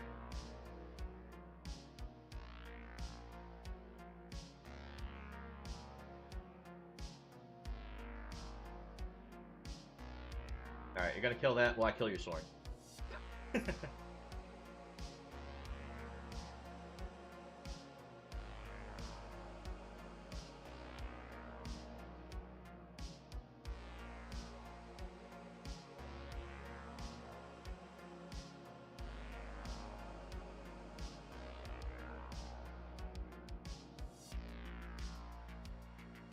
Yeah, I think I just, like I mentioned before, I need to maybe make disappear and turn this into a different type of counterspell.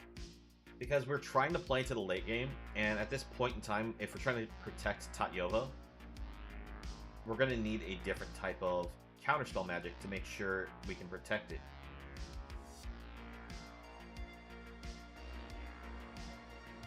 Let's see, we will animate the island.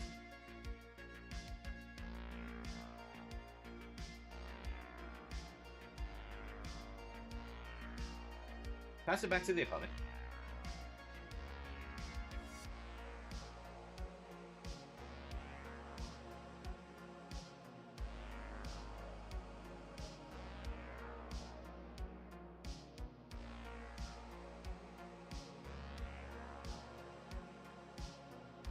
Offer the block. They're going to try to meat hook us. But we have to disappear. So, punish the opponent. We'll storm some festivals. Grab these two. If we get hit by another meat hook, I'm going to be so pissed.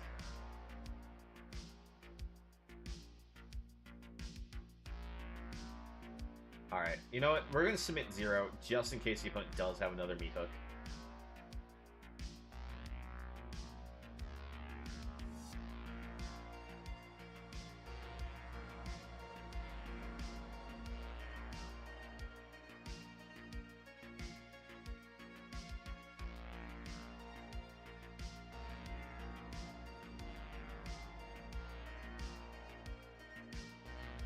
Ball sleeper for our opponent. I'm just going to immediately start leveling it up. Okay, so it's a 3/3 Death Toucher now.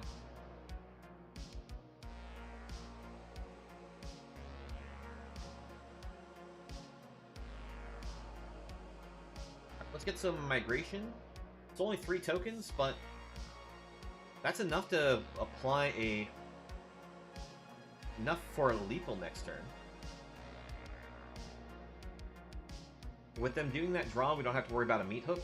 So yeah, there we go. We got the good game. So we can beat Mono Black.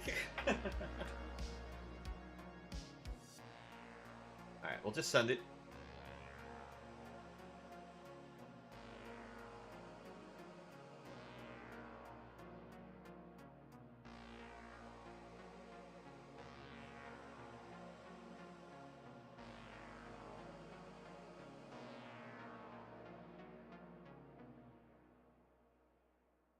Now, March of Red Sorrows does give them life.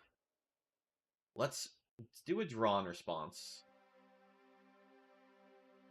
Alright, sadly, we don't have any interaction there. If I had the ability to draw the 5 damage spell, I could have killed my land in response to deny them the life gain. Oh, but we still actually had lethal there. I thought we were actually going to come up a little short because of how much life they gained, but no, we got there. Good, good, good.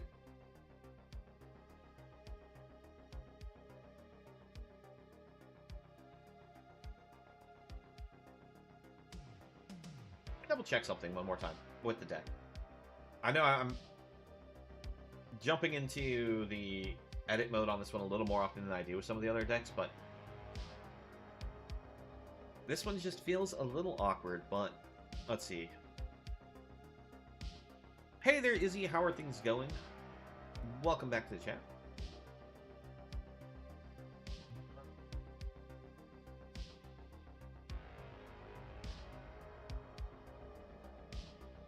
I know I'm running a little heavier on the lands with this one at 27, but that's because we do so much digging. Posted a playlist of sorcery cards in your Discord a bit ago? What do you mean by that exactly? Let's take a look what you mean.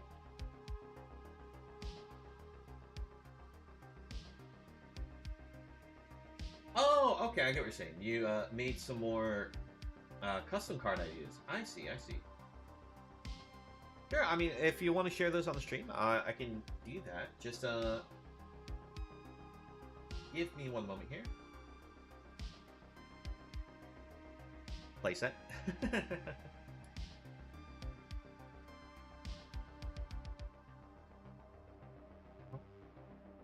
Still trying to figure out, though, real quick, though, what we can do to get this deck to work a little better.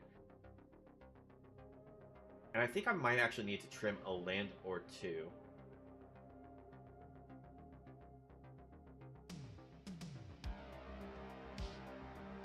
Because I'm running 27 lands. I think what we can do is we can just trim a Broker's Hideout. As we aren't having too many problems getting the lands in general.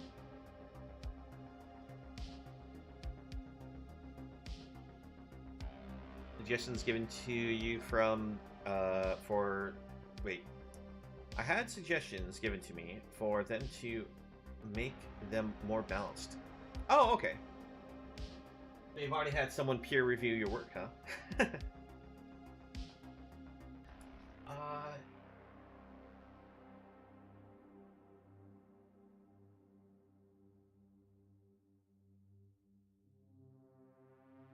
Just try to see what we can do to maybe protect our Tatyova a little bit better. Since we're all in on Tatyova.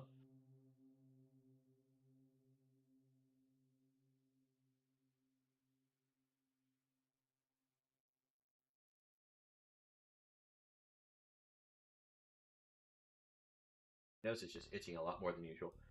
Let's see, we can throw in some Hermits. It gives us an early body. We can sacrifice it to counter non-creature spells. So that should actually help out a bit.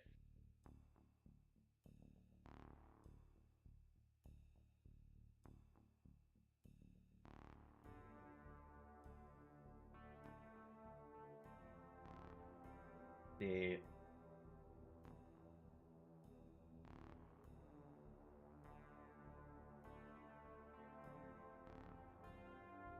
I think I'm gonna go down one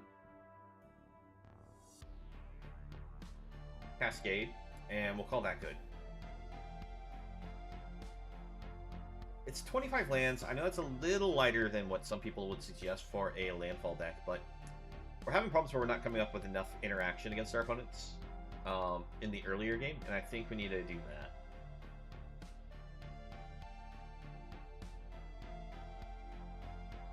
See, I also had a deck idea for Standard. Oh, okay. Well, we'll listen to your idea in just a second. Let me see, how can I try to share your cards without...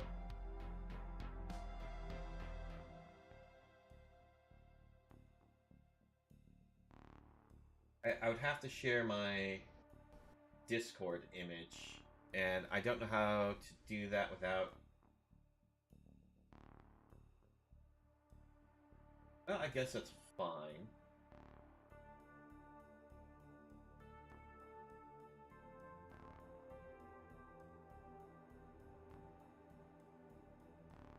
The...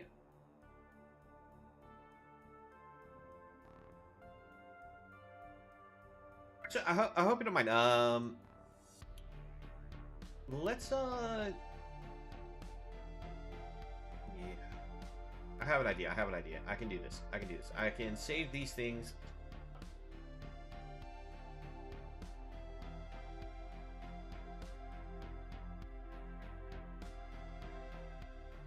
Give me 1 second here.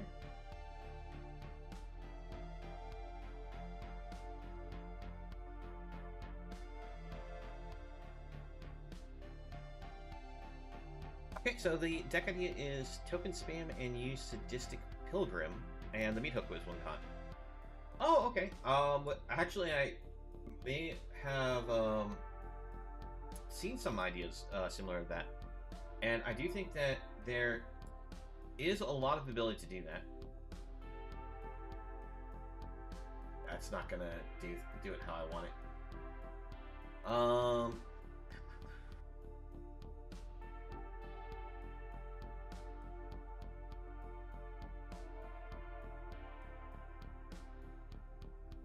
Yeah, sorry, I won't be able to get the screen capture on the cards here. Doesn't want to pick it up right now.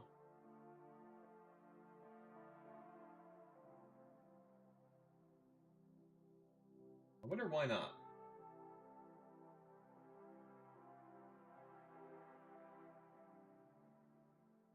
I'll have to look into that another day, unfortunately, there, Izzy, for sharing your cards.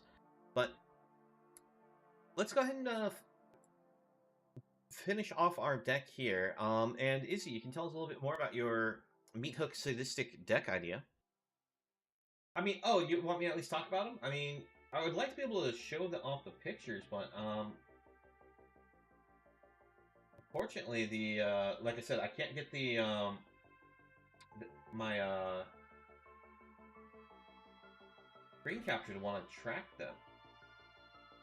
I mean, let me try it one more time. Try it one more time.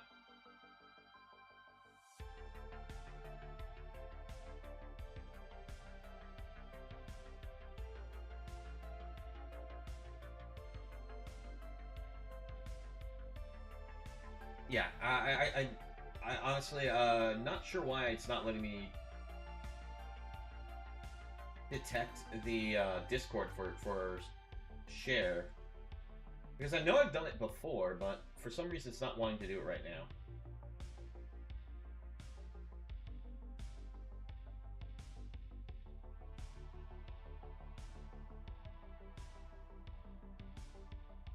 Can you show links? I mean, I can get the web browser one to look work, because I mean, like, I have the web browser right here. Oh, let me fix something on my web browser first.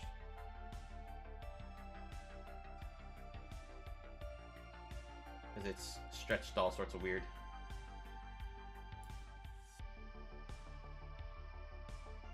There we go. That's a little bit better.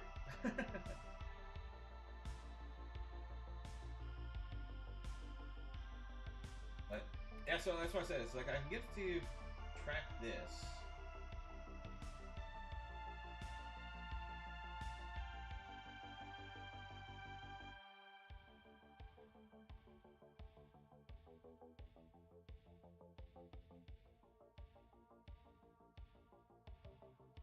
For some reason, it won't let me switch over to the, Oh, okay, so you have a link there. Alright, there we go. Alright, so yeah, this is your cycle here. We'll start on the blue side, because this was the first card on your list. So for everyone who's, like, interested, these are the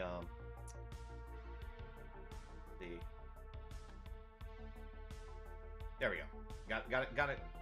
Got it to load there.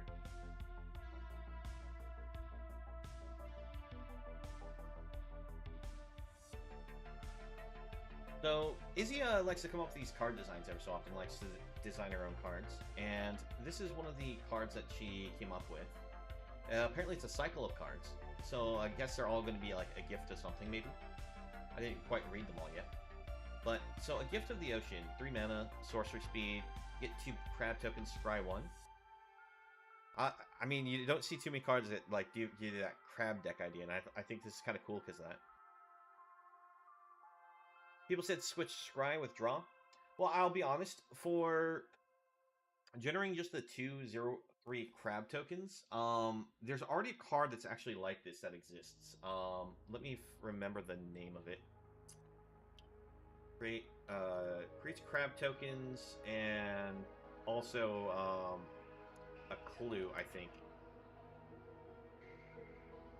called Hard Evidence, and it's just 1 blue mana. So I think that if you actually change it to a draw instead of a scry, that would be fine. Because this is the card that it's similar to.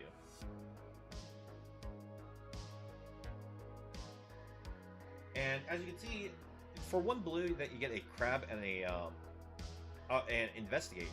So you get the token that you can sacrifice, draw a card. It already exists, and this is actually played in format because just it's 1 blue, get yourself a 0/3 defender and something you can sacrifice later for draw. It's already actually really good, like that. So, a Gift of the Ocean being the idea that you get the 2 crabs and just straight draw immediately, I think that would actually make it still playable. And the funny thing is, it's the Hard Evidence is just a common. Let's see, what's the next card idea that you have here? A Gift of the Ground. Create 2 food tokens, then put a +1/+1 counter on target creature you control. I'll be honest, most of these feel like commons and not uncommons for their strength level. But I do think that's kind of an interesting idea that you have there. You get the 2 food tokens and you get a counter on one of your creatures.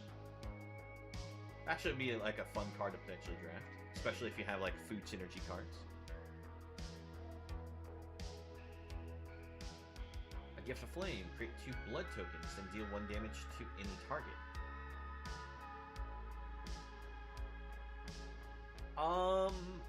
I mean, I get that you're trying to go with the token idea, but I would think with a name like Gift of Flame, you probably would have had generated a different type of token, but that's still cool.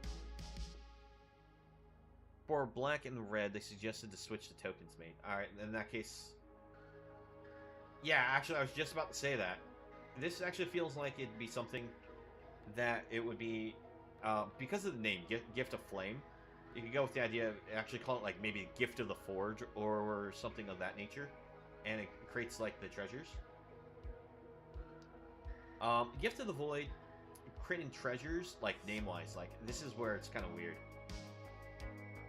I like the idea that you do have the -1/-1 counter as something that you place, but the treasure tokens for the name does sound weird.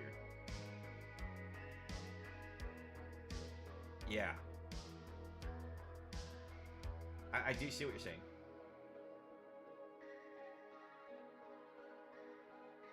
But I mean, I think that I just simply maybe just like switch this to like the art and name, and like just call it like the Gift of Blood or something, and you can just do it all the same here.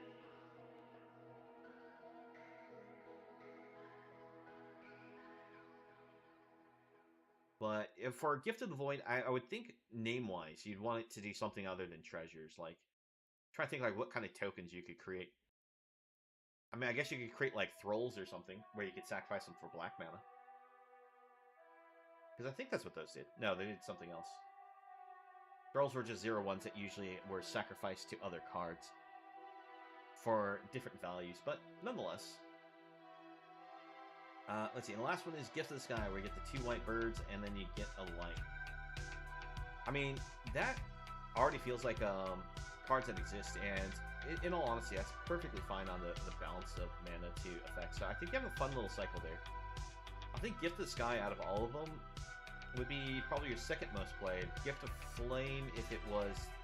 I'm sorry, let me phrase that. Gift of the Void would be the most played, because this is setting yourself up with extra mana for turns, giving a -1/-1 counter, permanently shrinking a card.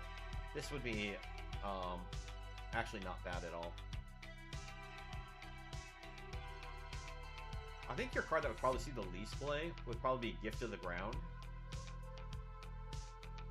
followed by maybe Gift of the Flame, with Gift of the Ocean right in the middle. Actually, I take it back. Gift of the Ocean would probably be the least played, unless someone was just doing a silly crab deck. But nonetheless, I still love the flavor of the card.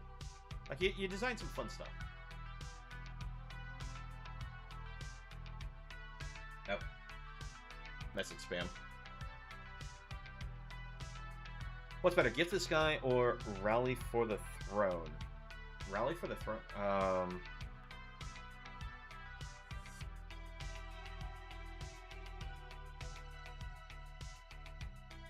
Okay, so you're trying to compare it to this card right here.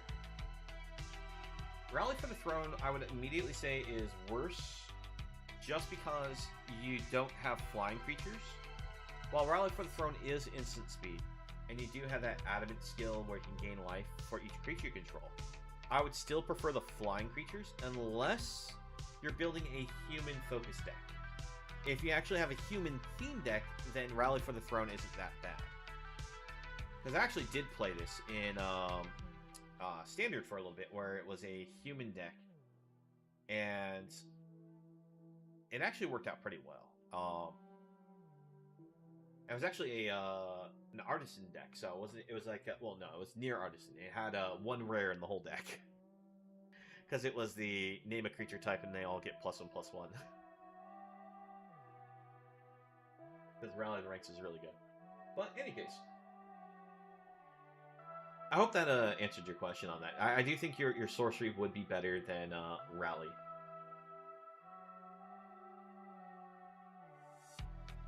Okay, well, in which case, let's jump back into the games.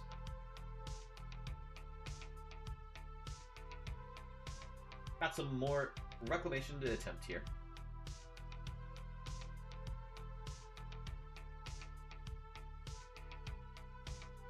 Do you like design space? What do you mean by that exactly? Like how you designed your cards? I think you did a pretty good job on like finding art to match like what you're doing. The only thing was I just think that your Void one was a little off on ability to design.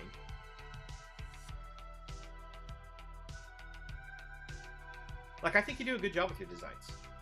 Like, I think you do usually a good job finding a name with the card art and matching an ability to it. The only time I would say, the only thing I would say is your Void one felt a little off out of all the 5, but I think that they're, you know, fun card ideas that you're coming up with. They're not your typical ones that are always going to see play, but they're interesting.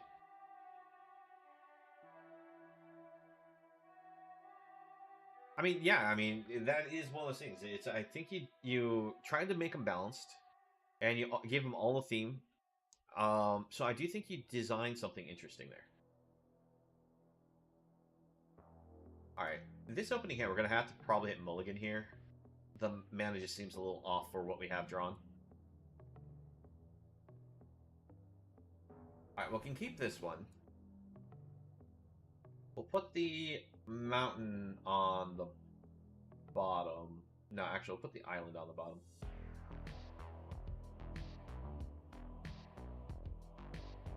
Use this and get ourselves a green source. Good for limited, but maybe not constructed.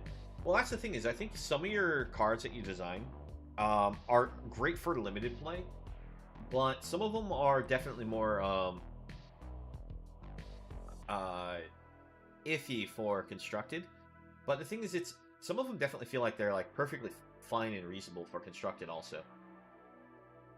Alright, so looks like we're against mono black again.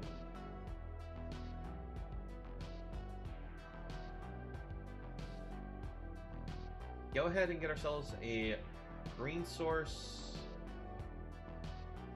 Green source.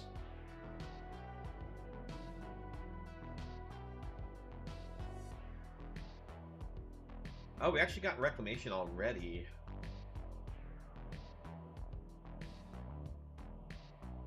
Let's thirst for some discovery. Oh, that's not a good one.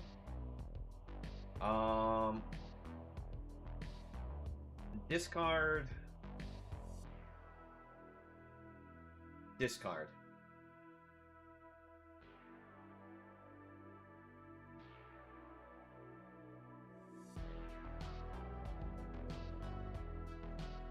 Alright, Trespasser for the opponent. That's unfortunate for us.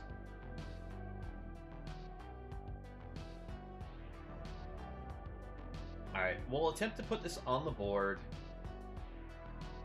I know we don't get the land right away to animate, but I have to force the removal spells, I guess. Problem with mono black, there's just so much removal they run. Oh. Are we gonna get a Reclamation? We will get to Reclamation. Oh, this is gonna be so cool. Let's... Opponent, just please, no meat hook then. Please do not meat hook us. Alright, let's... Green, blue, doesn't matter. Reclamation.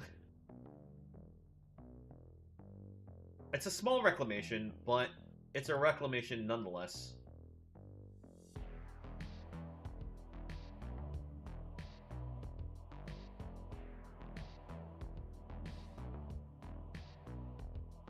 If they go land meat hook us X3, or I mean, they don't even have to go land meat hook X3. They can just do it just naturally.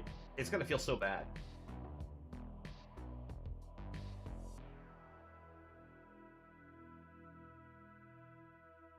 Nice attack with both. They have the meat hook. I'm gonna force it. I don't want to just not. Yeah, this is... Ban this card already.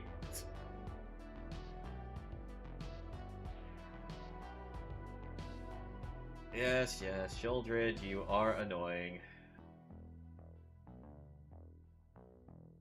I actually don't really want Meat Hook getting banned, but the thing is, if you look at the fact that it gives mono black specifically so many answers, because they have all the best single target removal, direct removal. They have the best non-target removal because they have Liliana plus Invoke. Meat Hook, it just stops all aggro decks and gives you back life and makes it so your opponent loses life whenever you lose creatures. It gives you so much value. Ah, oh, man. Yeah, Soul Transfer, opponent hits us in the face for 2, and we die. I'm not even gonna wait. Man, this is why you can't have fun in a format where there's just so many sweepers. There's mass sweep in red, mass sweep in black, always mass sweep in white. The only one color that doesn't have mass sweep are green and blue, and technically blue has a mass sweep, although I wouldn't recommend it, but there is no mass bounce in blue right now, thankfully.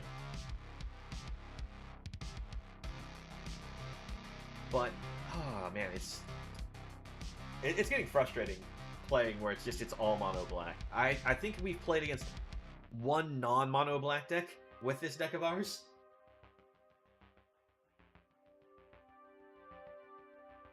Alright, we're gonna hit mulligan here.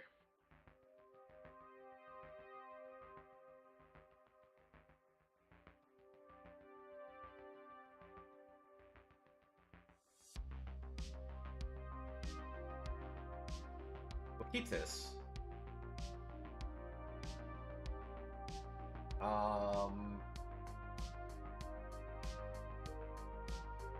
Gonna keep the Thirst for Discovery over the Rampage.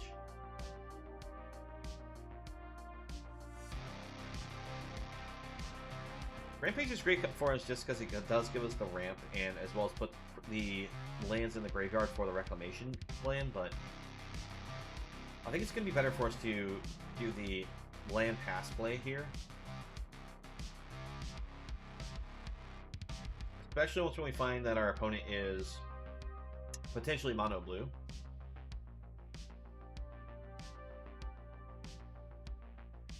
What beats mono black right now? Mono blue. Because it just counterspells everything.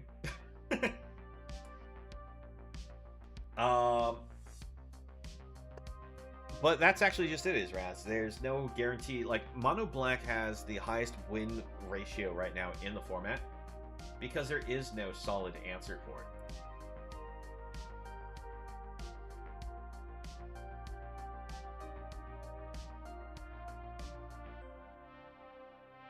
Tempt the Thirst. Alright, opponent's kind enough to let us do this. We'll discard the red or actually, discard the blue source.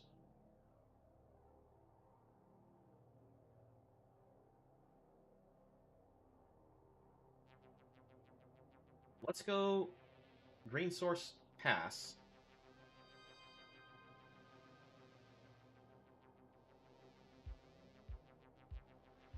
Go for joint exploration.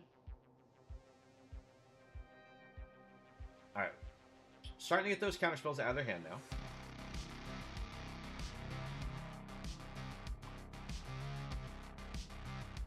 Yeah, literally everyone's playing it right now because there is no solid counter. Oh, actually, I take it back. White-green enchantments actually does have a good matchup against it, Selesnya enchantments, because it just locks up the whole board in exile.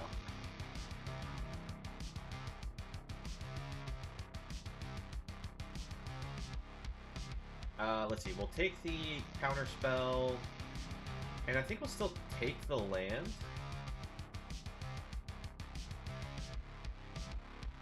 Guard into board. So, let's see. I really want the opponent to play something to the board first, because I can't win a counterspell war right now.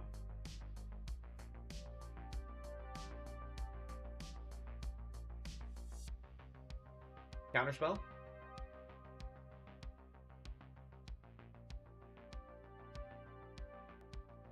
If we win this counterspell war, a Spell Pierce. And now we can get Tatyova to the board, animate a land.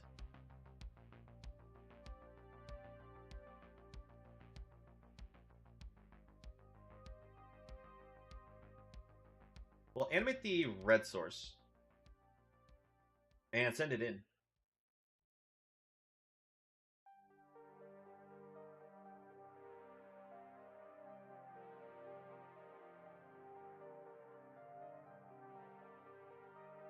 Okay, I'm not actually worried about the terror at all. Let's actually cycle this, because we can use reanimation to bring back the lands. Animate.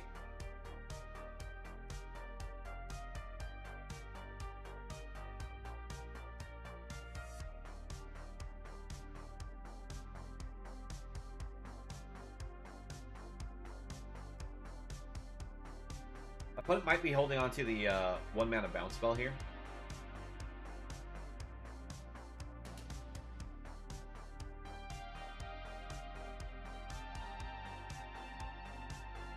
Let's see, with March being played, let's go ahead and Rending Flame, get rid of the terror.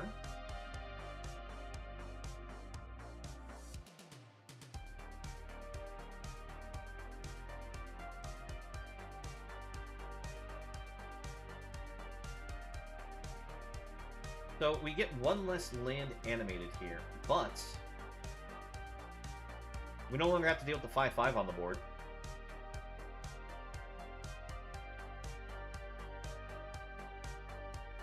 Alright, land to the board.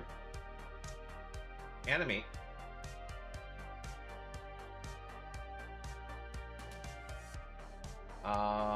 Let's try to get another counterspell out of their hands.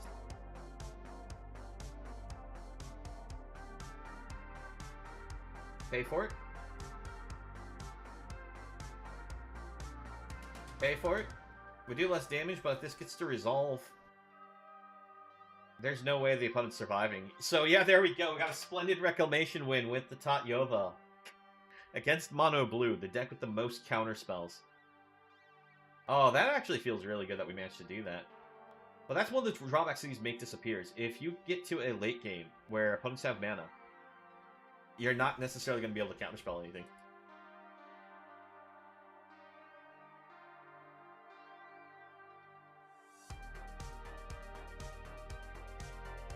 Okay. Well, we'll run the deck back one last time. Well, one last time, as long as it's not mono black. If it's mono black, I'm just going to immediately scoop, because I want to try to play against something else. I want to see the deck actually, you know, have a chance to play. Alright, actually, I'll keep this. So, use this, get ourselves a forest.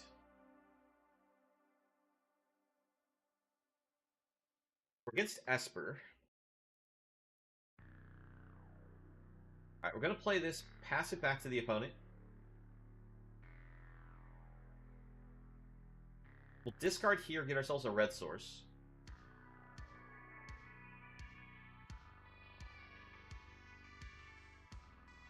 Bring this to the board, pass it back.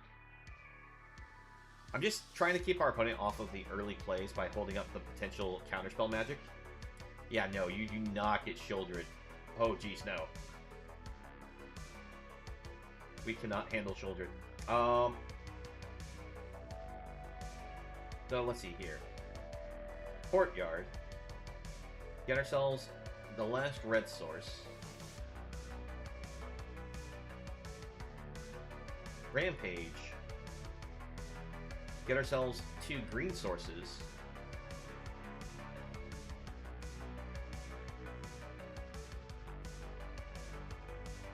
Kaido, that's fine.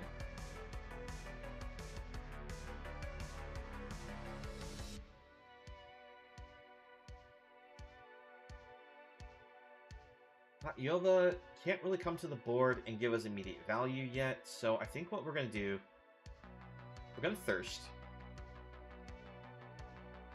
Discard the land. Play the Hideout. Another green source.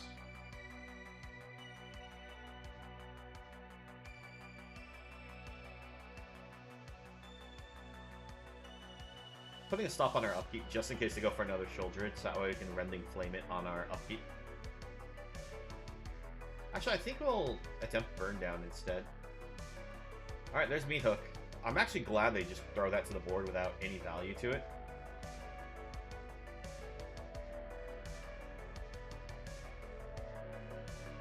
Alright, they discarded Meat Hook. Loving that. They are holding up mana that looks like Wandering Emperor mana. We'll attempt Ren in 7. Alright, there's a negate. Rapine for our opponent. I'm surprised the opponent's just purely plussing the Kaido here.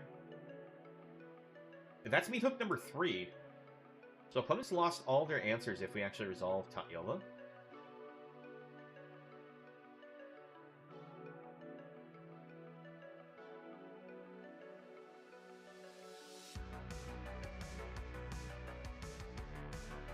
Attempt to kill. Tap here.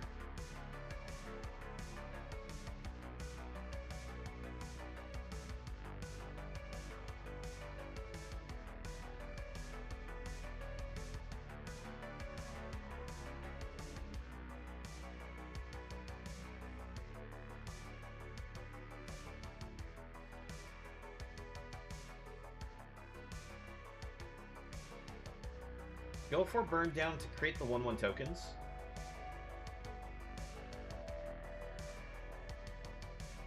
Okay, so the opponent will stop us from doing that. It puts Burn Down back in our hand, though.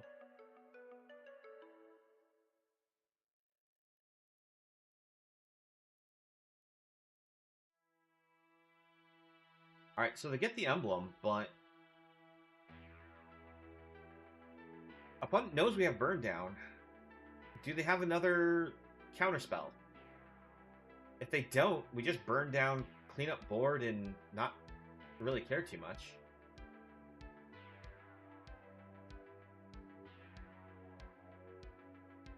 Oh, jeez. Opponent, what's with all the freaking interceptors?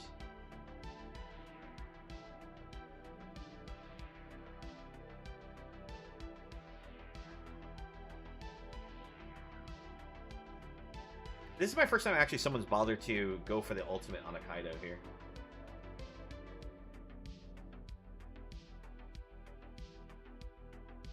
Okay. We'll go for the exploration. Tatyova to the bottom, get the land, play the land.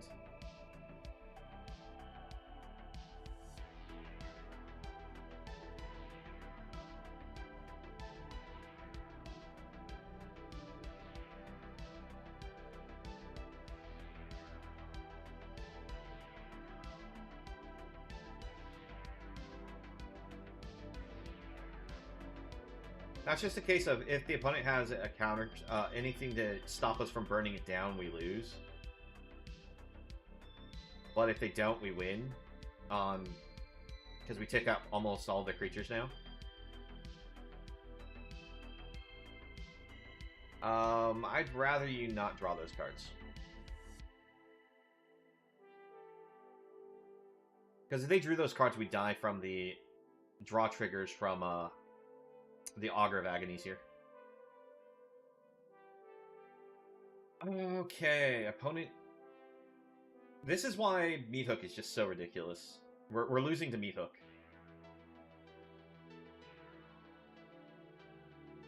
Alright. Just double checking, like, make sure we have all of our lands correct here.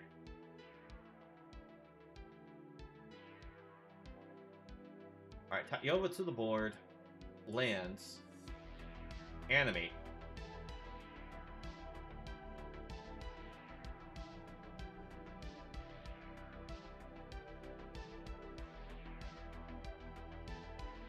We need to find a way to gain some life. If we can hit the Reclamation, we can get ourselves 3 life because of the lands in our graveyard.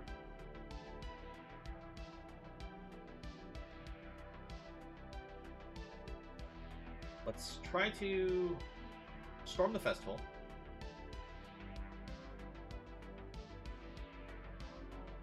Oh my gosh, you are such an annoyance. The worst part is this card kills us.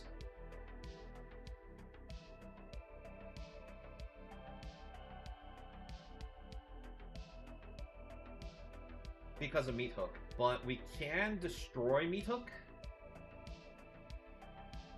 So we're hoping they don't have a removal spell for Tatyova at this point.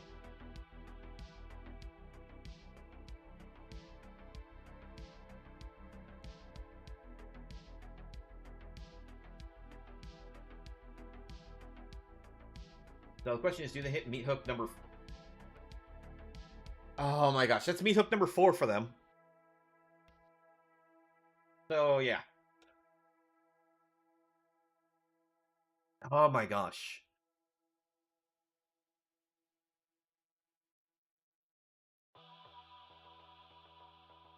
So yeah, if Meat Hook wasn't a thing, we actually had the ability to beat them. Because we lost over 8 points of life just because of Meat Hook Drain. I think. Well, there's definitely 5. 6, 7. We lost 7 points to Meat Hook Drain. It's a lot of life. Alright.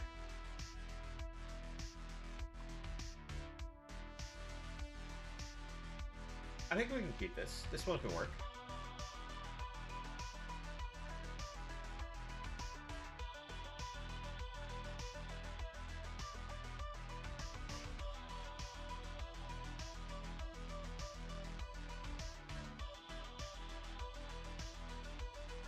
Okay, so Spirit Companion for our opponent. We're actually seeing a different deck idea here. It's so rare, but I do enjoy the fact that I'm going to be playing against something I don't know.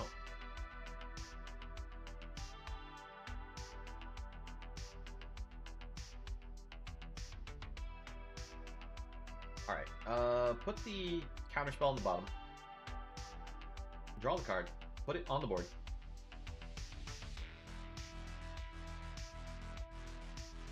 Gonna go for the...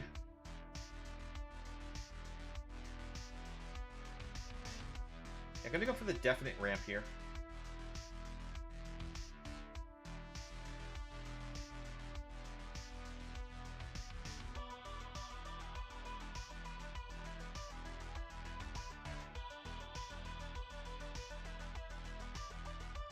Okay, we missed the land drop, but we still are ahead of our opponent with the land because of the exploration ramping us.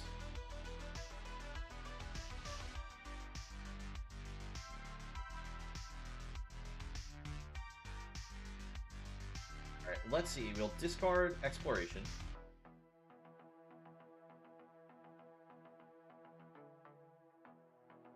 Land for turn. Kill her Veil. Pass it back.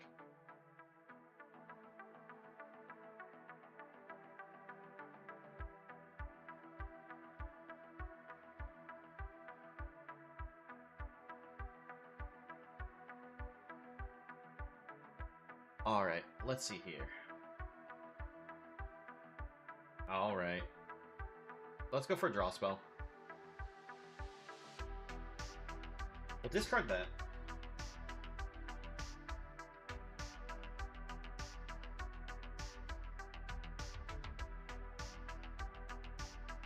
Discard Migration.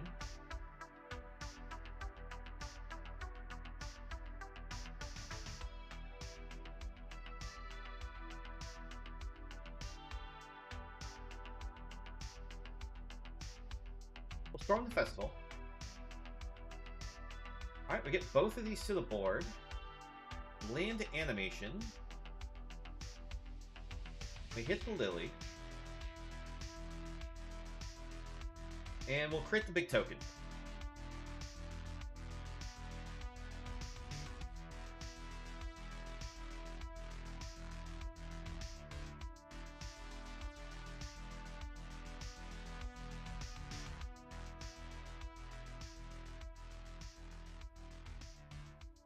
We actually have a really good board state for the deck, finally.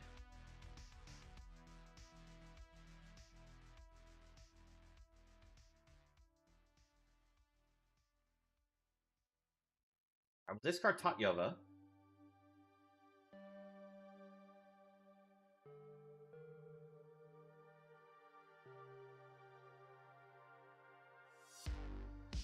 Reclamation. Animate. Animate. Play the lands. Animate.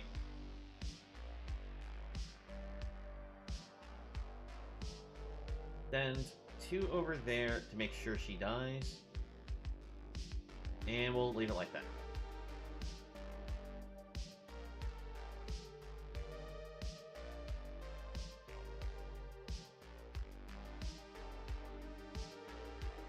One, two, three, 4, 5, 6.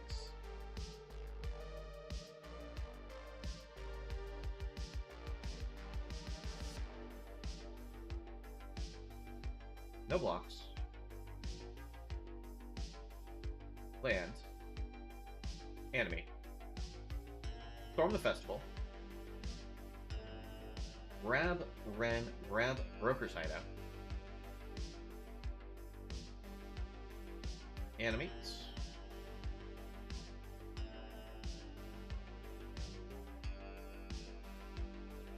Large token. Send the 11/11.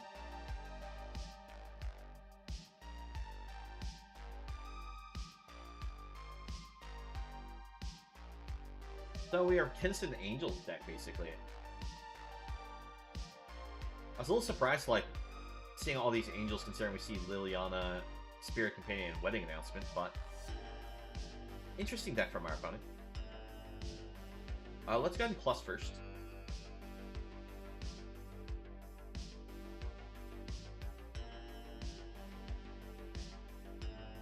Land animates.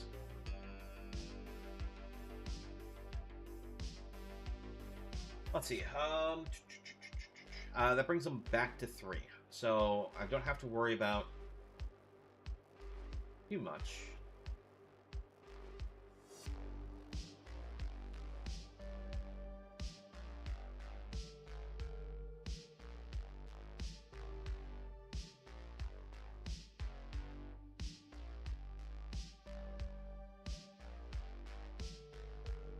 Trying to bring the opponent down low.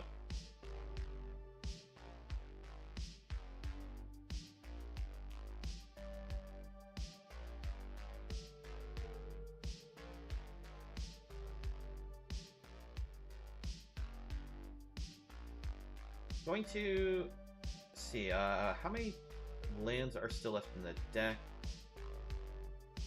We have enough that I think I'm going to rampage here.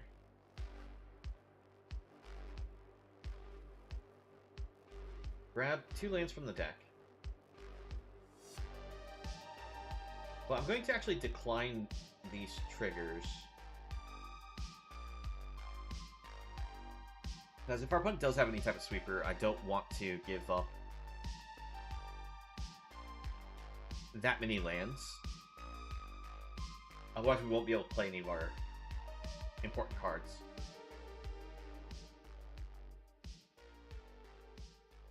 Okay, so Archangel of Wrath. We're going to probably double shoot Ren. That way they don't have to attack in.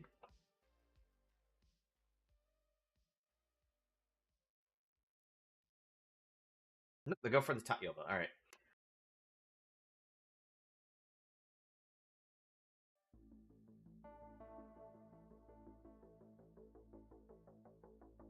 Did they sacrifice any angel to kill off Ren? They do not.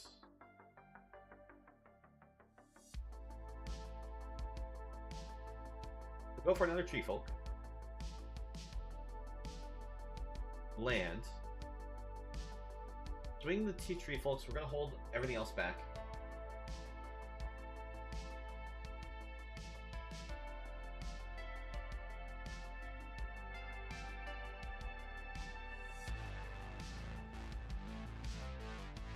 Alright.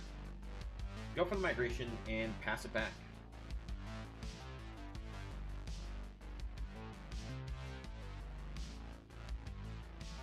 If they put it down to only 3 life, they do have the ability to attack and gain some life here.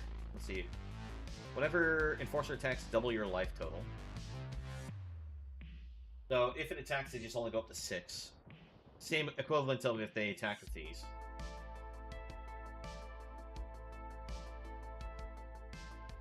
Discard both these.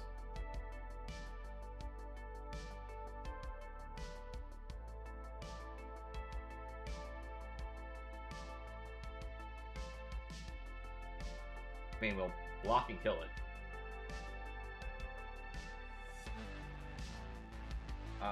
Let's see. If we burn down the house, that's just lethal, right? Because we'll have 1, 2, 3, 4, 5, 6, 7. Yeah.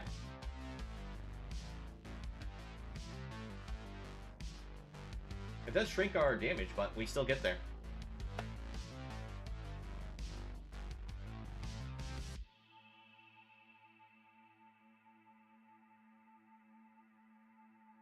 Alright, we'll call that it for this deck. Unfortunately, it doesn't perform nearly as well as I'd like, but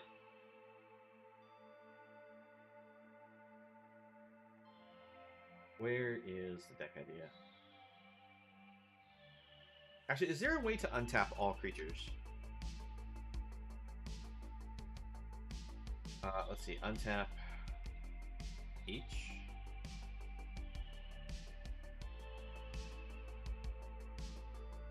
Try to like find a way to maybe do the combo where we can actually just untap all of our creatures.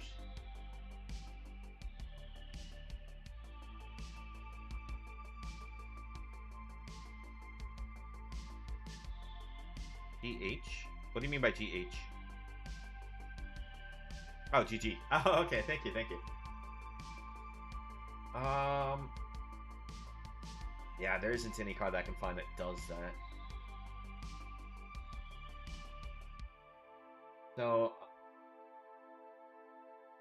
yeah, so Tamiyo's Reclamation unfortunately suffers from the fact that if we do actually pull off the combo, all of our lands still get stuck in a tap position most of the time that we animate, and it does allow our opponents to sweep us up in the response, and that did happen a couple times. So the only way that we could really perform this combo would probably be if we actually took it to like an older format, so that way we could have access to cards that allow us to untap all of our creatures. That way we can animate a whole bunch of our lands, get the untap, get the swing in the air for potential lethal. But it's really hard just to deal with the fact that we're just seeing tons of mono black, where it's lots of spot removal. So if Tatyova touches the board, it usually gets removed from the board. And the fact that they have Meat Hook Massacre, so like I mentioned before, we have to usually take a turn off before we can send them in, and we get Meat Hooked out of the game, because it destroys all of our lands that we animate. So it's a silly idea and fun in concept, but not really fun to play in the standard format, because Mono Black runs at 3 to 4 Meat Hook Massacres in each of their decks, so they have the definite answer. We run slow, so they can more than likely draw into it, and like I mentioned, they just have so much spot removal, and since we're not giving them any real good targets early on, even after we made some changes, like we brought in Malevolent Hermits, and did some other like changes, like burn down the houses, so that way we can sweep up the board.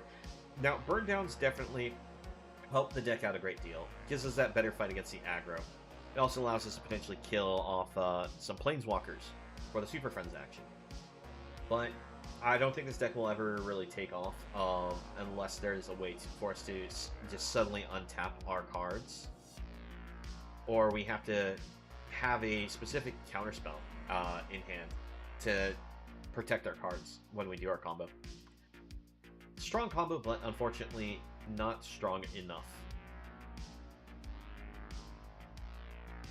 But we'll switch up the deck idea. We'll go to our last deck of the night, which is Rata Troublemaker.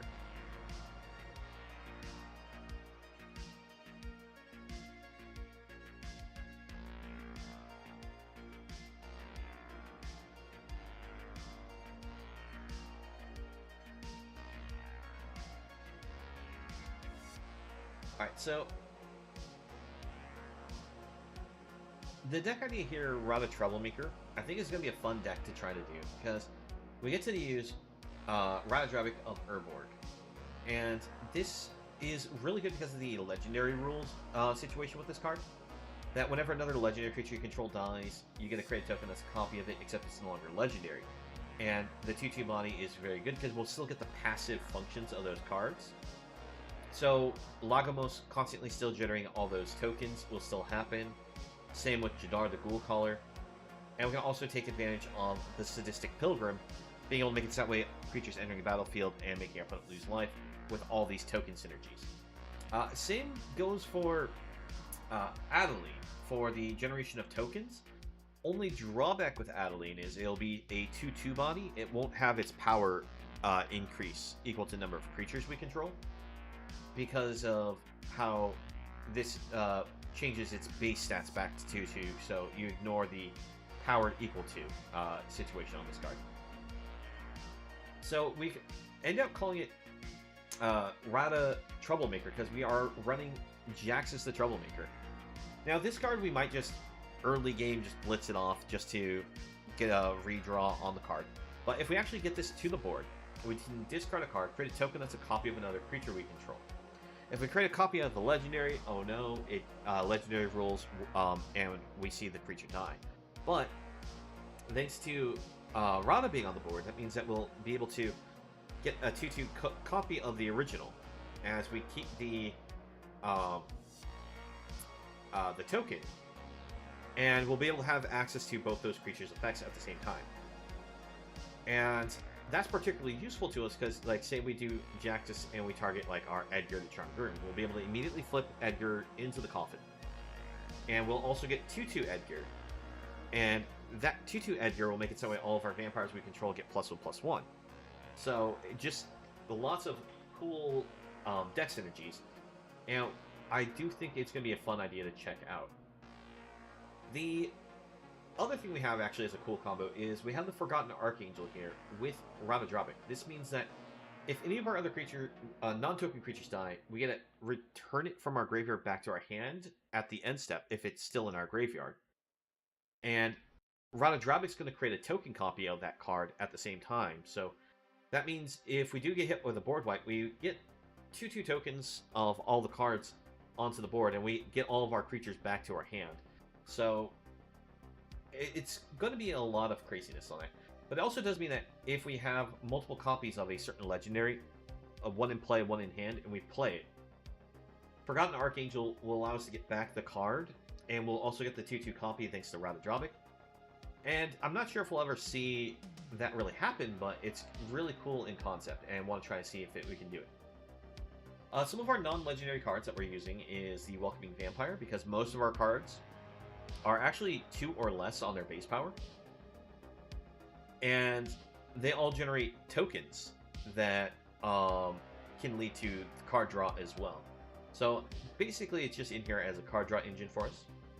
We have some spot removal, Infernal Grass, Cut Down, and Meathook Massacre for a sweeper, because it works really well with the drain our opponent plan with Pilgrims and Lagmos. And we also have the Cruelty of Gix in our deck just to give us a little recursion possibilities, but also we can check our opponent's hands and also find our Rata or any of the specific legendaries we're looking for at the point in time.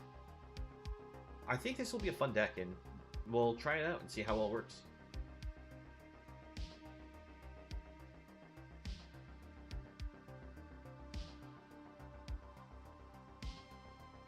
All right.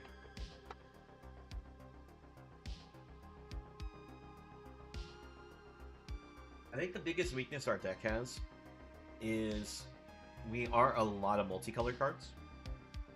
So finding the right kind of lands is going to be very key to this.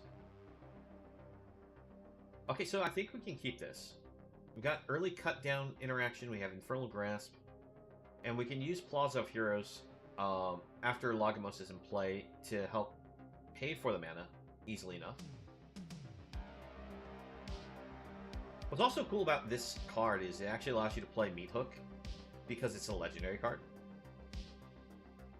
We'll attempt the Lagomos, get hit by the counterspell,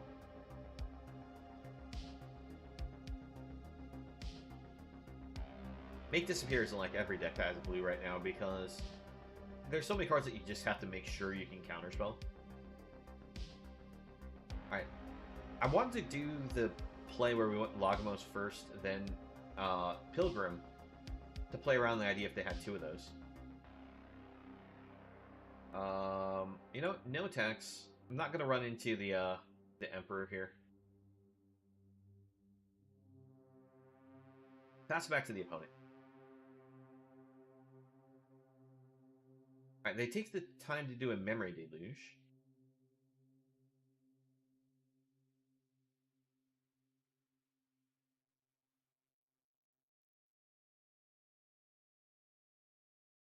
Well, we actually have the idea of using Meathook for draining our opponent because of all the death triggers. I'm not trying to just use Meathook just because it's Meathook. But no, I get what you're saying there, Raz.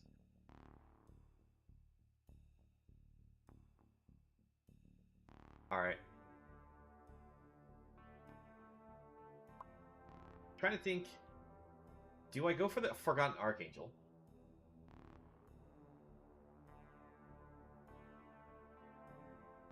Because if they go land and hit us with the Farewell, well, we just lose everything that's important to us, so we're just going to pass it back.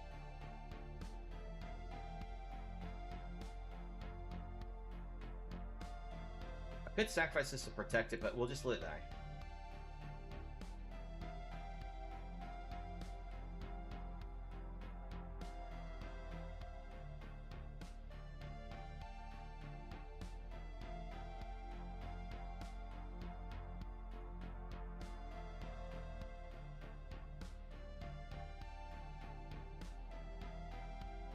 Alright, Path of Peril. They could have done that, and we would have lost everything. But at this point, we might as well play it. Yep, there's a counterspell. This is hard control, so this is just going to take a while. It's going to be a grindy match.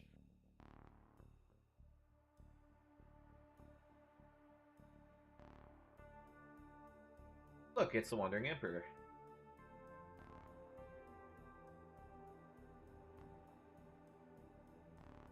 I go for the cut down once when they go for the plus.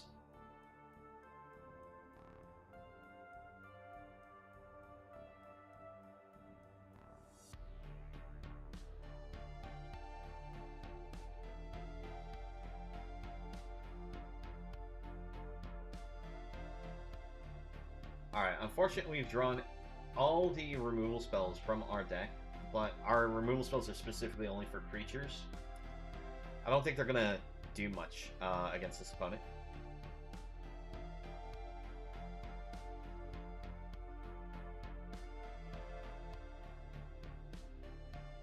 I'm just going to scoop this one up, because they already have now so much draw value ahead of us, and double Planeswalkers. It's just going to be a painful, long match, and I'd rather just jump into some games where we're getting some action. I mean, at least the opponent wasn't slow rolling us. They were just constantly playing, so I can't complain about that control player in that sense. But that's also one of those things that beats mono black, is just you just run super hard control against it. Alright. We'll try keeping this. Lead the Haunted Ridge.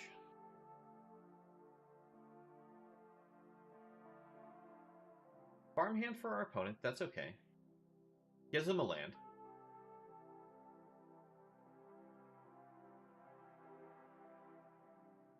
Go for the K's. This will cost us a point of life to use, but that's the way of pain lands. Better to have these sometimes than a whole bunch of these haunted lands. Partially because the early game, you get yourself locked out of being able to play 2-drops. We'll bring Plaza down.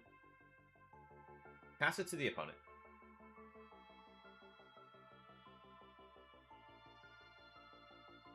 Looks like we're against mono white here. I'm a little surprised they discarded a Elspeth, though. We'll just take the damage.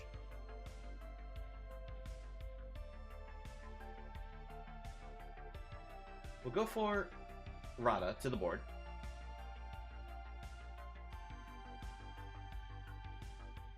Pass it back. Next turn, I'm trying to think, like, do I want to try to do something cheeky and go for Rata number 2?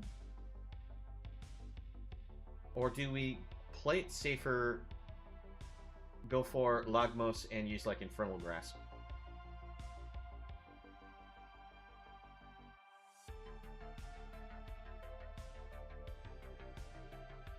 I feel like we're going to want to Infernal Grasp the token here.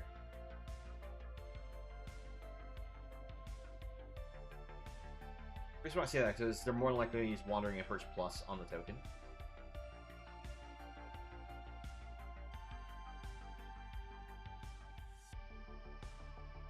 They used it on the Informant. I'm actually fine with that.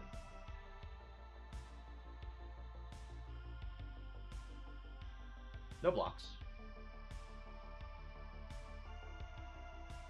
Ooh, Welcoming Vampire's great, but I think we go for this first. Gives us some life because of the Sanctifier. We're going to pressure their Emperor. And since it's got Trample, Emperor will take damage if they actually blocked with, like, their farmhands. Now, I know that they can activate the farmhands to transform them. We'll see how the opponent plays this out. Sanctuary Warden. Okay.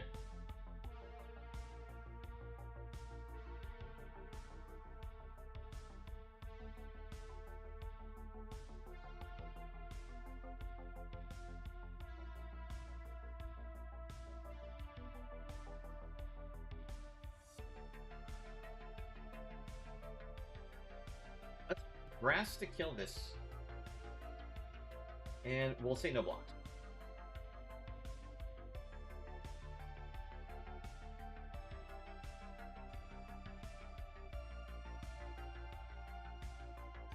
I kind of want to peek at their hand to know what they're doing. But I'm trying to think, like, how much life do we have to play with here?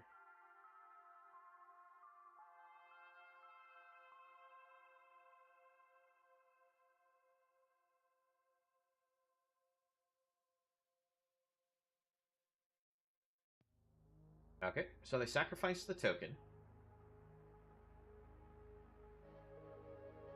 But if we go for Cruelty of Gix, I'm just trying to think it out loud here. Go for Cruelty of Gix. We look at their hand. Potentially stop another Sanctuary Warden or something like that to develop to the board. We don't have any real creatures we care to animate, but... yeah, I think that's probably our best bet. They have an Invoke. Oh, geez, that's disgusting. The fact that they have also this wedding announcement's difficult. It meant that I took the turn to look at their hand and get nothing really done here. That Invoke actually could kill us, I think. Because that goes to 6. They invoke any creature. They can put all 4 counters onto the Warden. Warden would hit us for, what was that, 11? Yeah, and then they plus their... no, it hits for 10, and they plus their, and that gets 11, so yep. Well played, opponent. Unfortunately, I wasn't planning for an invoke there. Oh, jeez. Well, that's my first time playing against Mono White in a while, and that's a different version of Mono White than I've seen it also, so... I definitely can see how that can be powerful. They play basically Big White with recursion elements.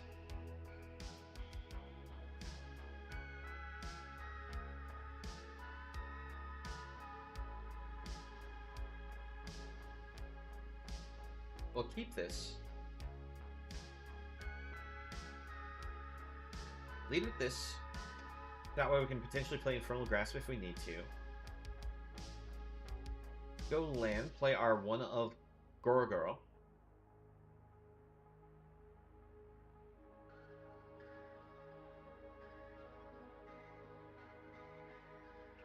Opponent gets Teachings of the Kirin. Mills 2 of their Goyfs. That's gotta feel bad for them. Oh, right.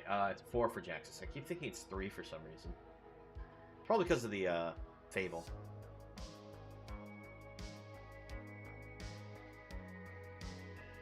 No, I am going to blitz the Jaxus. The reason I'm blitzing Jaxus is I want to make sure we hit our land. And giving it up for a redraw, I think it's fine.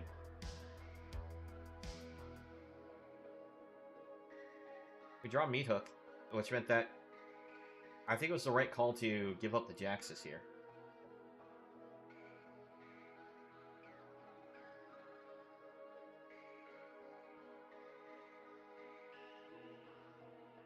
See, what does the opponent play now?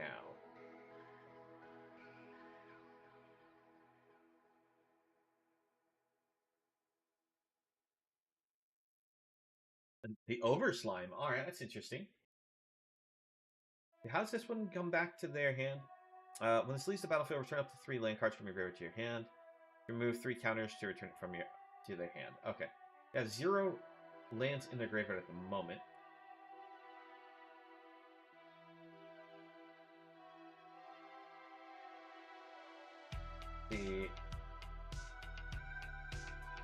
Go for Rata.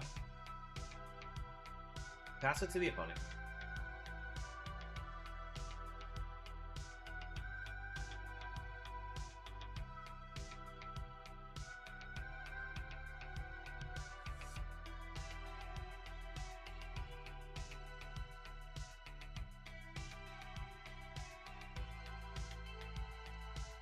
thinking we just meat hook to get rid of the Kirin and their token. We don't get rid of the Overslime, but...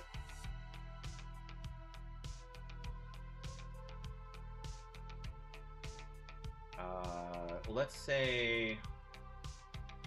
no blocks to be safe.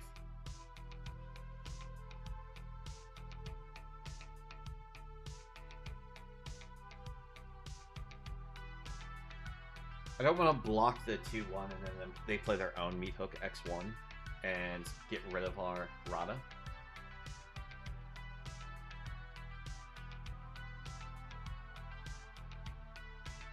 One seems to have some kind of instant speed interaction here also. So they could also have had the shore up.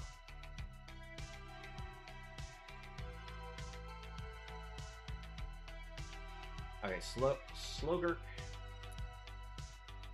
Get some counters.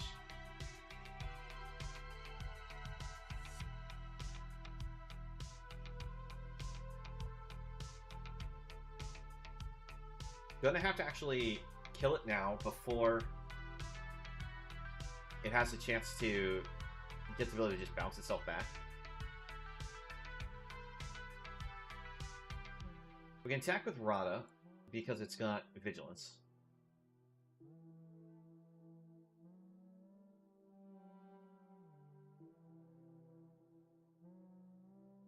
The 2 Overslimes in their graveyard.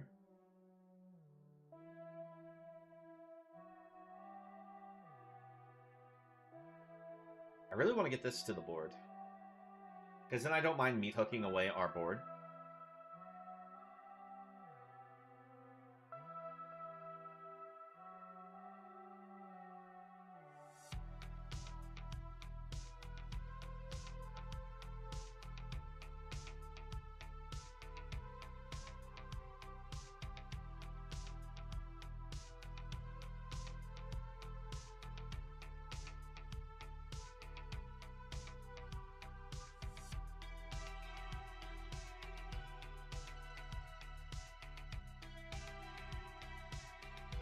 Alright, Lugorf to the board.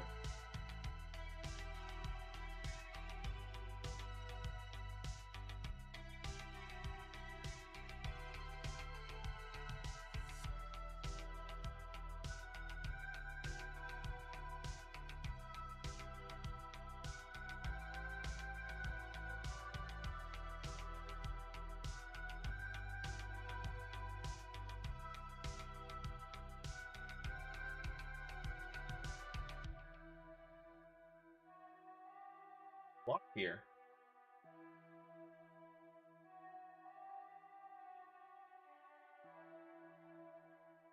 Get rid of the Lugorf. Taking a lot of damage that we're doing to ourselves here, but...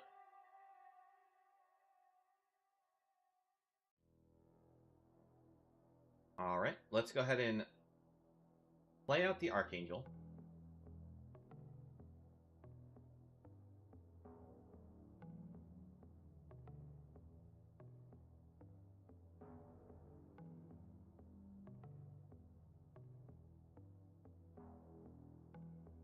Own it.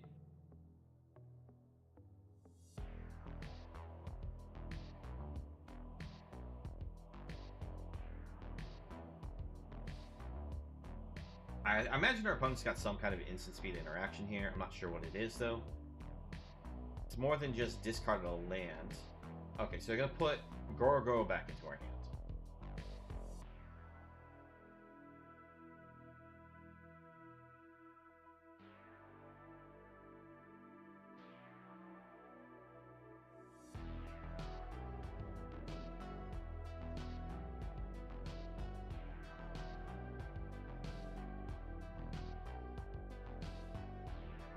Consuming blob for the opponent. We actually have the ability to kill that with a meat hook.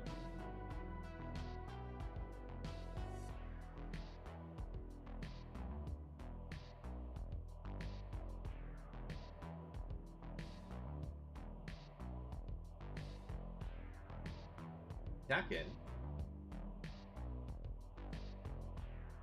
Meat hook X4.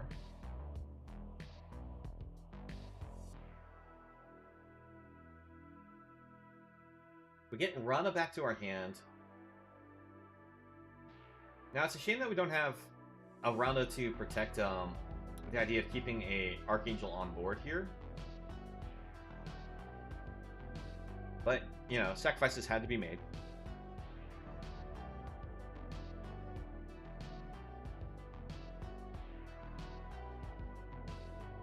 Next turn, we can go for the Pilgrim, and then we can put down Radravik.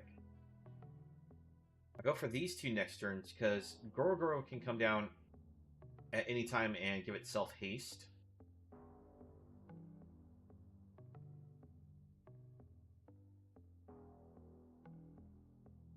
But the play of these two punishes sweepers from our opponent.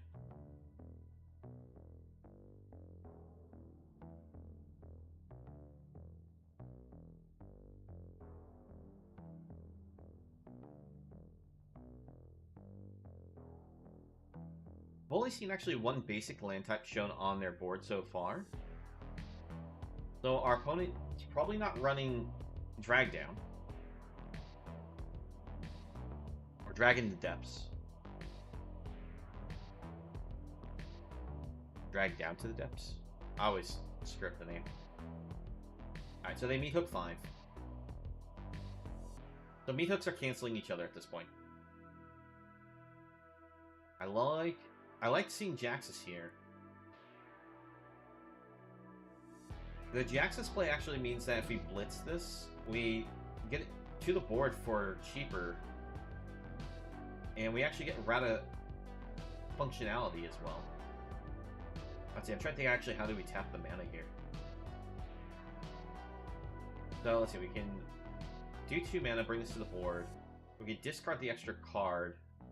Get a copy of Rata. And we'd actually have enough to bring Goro to the board, give everything haste.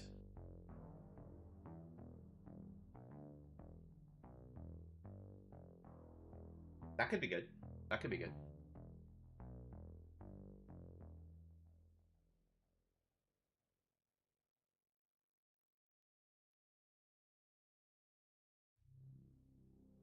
So far, the opponent doesn't have a whole lot they're representing here, so I think we actually get to kill them during our turn.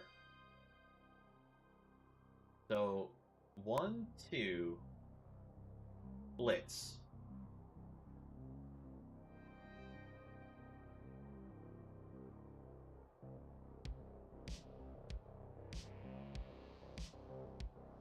Activate for a red. Discard hand. Alright, have fun, Raz. Enjoy your time streaming. We'll maybe check in with you a little later tonight. Best of luck with your grinding. Our opponent punishes us with a discard. But we'll still punch in for 2 damage to the opponent.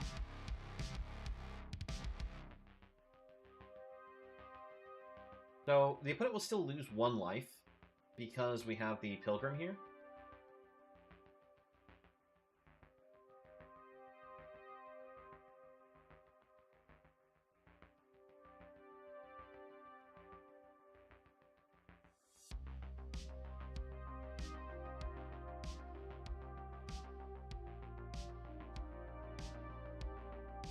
Alright, so they get themselves a consuming blob.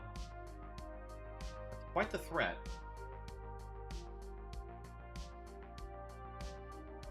We'll bring Edgar down. Pass it to the opponent.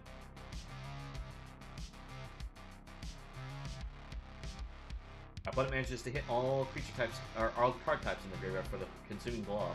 So that's a huge blob.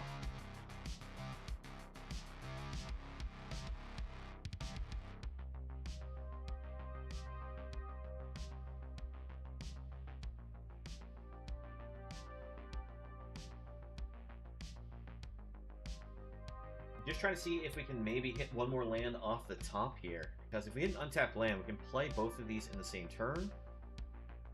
And then we can just send whatever attackers we want. And possibly make the opponent lose. Now let's see, they have the 1/1 that they can use to block with That won't kill any of our cards. And I can use Rut in the block too, so I guess that doesn't kill them yet.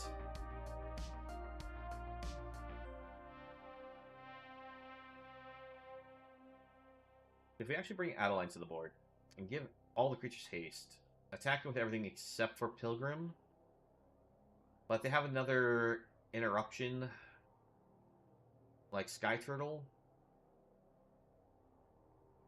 that would actually turn out real bad for us. Block here. Alright, they're going to exile that. That's unfortunate, but it's still better for us to block with Edgar, so that way we can just keep getting the little 1/1 tokens. At this point, we have to be able to find a way to kill our opponent before they can get Shigeki. If they get Shigeki, it allows them to get all of their removal back, and we will probably be in a losing situation then.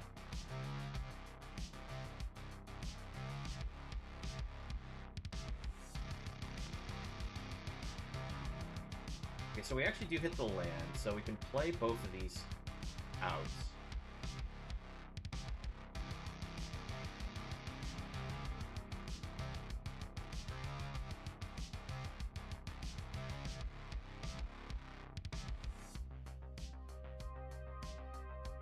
Alright. I was worried that the opponent may have been running some counterspell magic, but didn't get hit by enemy. Now for our opponent, trying to think like how this works. If our opponent attacks in, we can kill off 3 of our creatures. Meathook triggers stack, killing our opponent. But that's only if we get death triggers. Alright, so they get back Terra Sunder. That's exile. So if they actually take out away our Meathook Massacre, we're in trouble. That's only if they take away the Meathook. If they exile anything else, we should be fine. But I need the opponent also to attack in.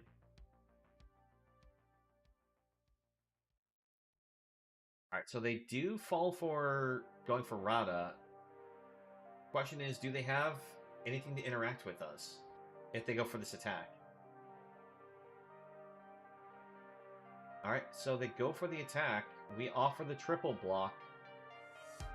And that's a good game there. Opponent, you killed yourself off the Meathooks.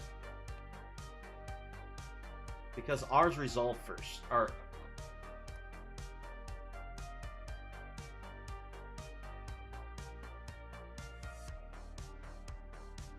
yeah, they realize their mistake. They say the oops. We give them the sorry. And, yep, they're out of there. So, again, yes, Meathooks will cancel each other out on the overall, but the thing is, it's you still have to survive the life loss. Oh. I got lucky that the opponent fell for that trap. And we would have been in trouble if they got rid of our Meathook, because if they sent that attack, got rid of our Meathook, we would have to find a different way to block, and I don't know if we'd be able to get there.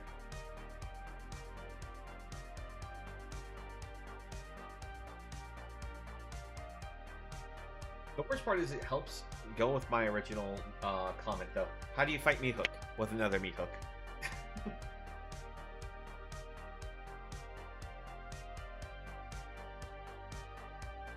Oh well.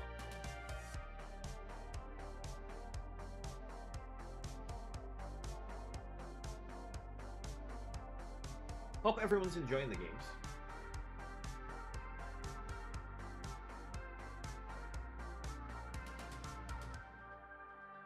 All right.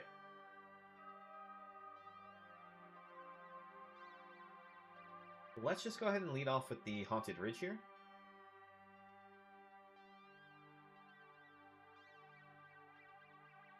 Out of all the creatures we have in hand, I'm going to try to lead with the Welcoming Vampire first. If it manages to survive, Adeline coming to board gives us card draw, and we can get an attack in the air.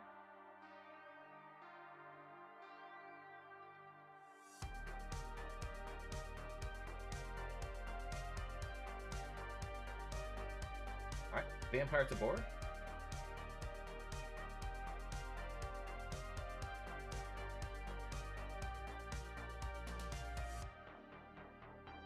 Bankbuster for our opponent. I think Bankbuster's like shot up so much in how much it's seeing play right now from what it used to. It used to be like before rotation, Bankbuster was seen in just a couple decks as draw, but it's just seeing play in just like almost all types of decks now, just because it's that much extra draw value. All right, let's actually try to go for another Welcoming Vampire, because I'm going to be greedy for the draw here.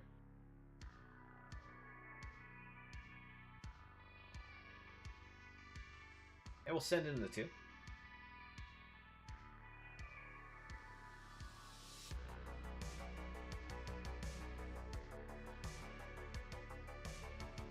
The reason why I was deciding also Vampire over Adeline is because if I play Adeline, it still doesn't even get the chance to block and kill Jewel Thief, because if we attack in, they just block the token.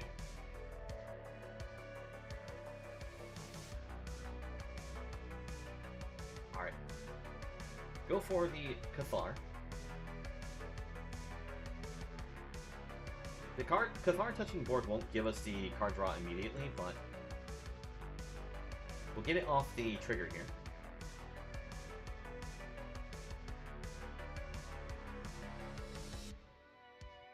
Jadar draw is actually pretty good,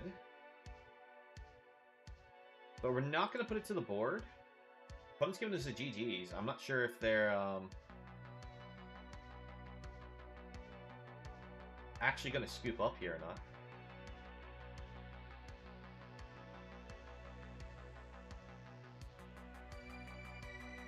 Okay.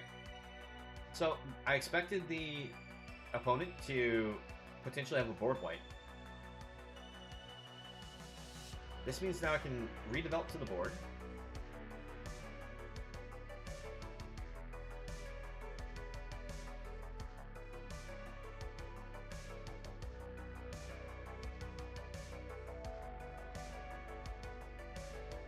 So I think the opponent was thinking like we'd possibly scoop up off the hard sweep there, but we managed to get enough draw value that it didn't hurt us enough to say we're out of this game.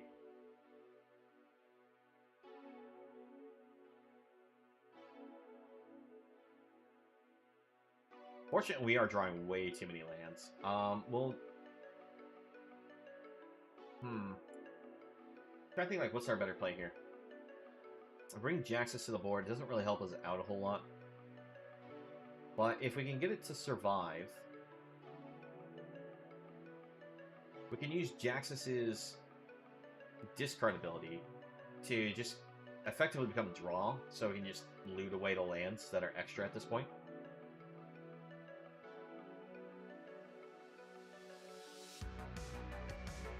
I don't attack in just because the Bankbusters are legitimate threats on damage, and they could have activated this and made it into an attacker. Unfortunately, I have presented the opponent with a wide board again, so we might see another... Yep, there it is, burn down the house.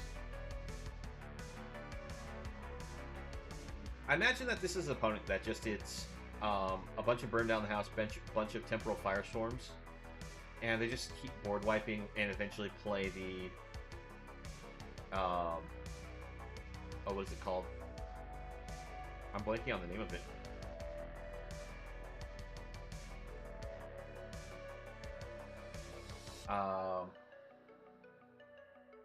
The Titan to Titan of Industry to be their big win condition.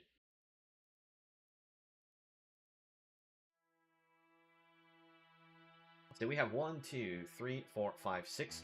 The worst part is, even if they bring out a Titan of Industry, we can actually play a land and go meat hook 7. We've drawn that many lands.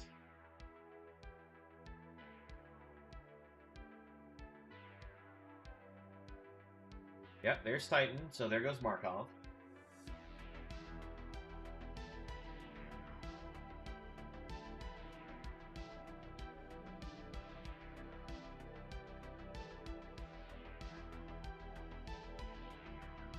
so dumb how much land we drew, but strangely enough, it's gonna be what helps us right now.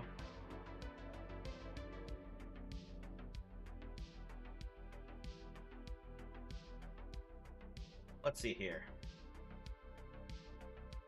Go to the combat. We'll swing it all.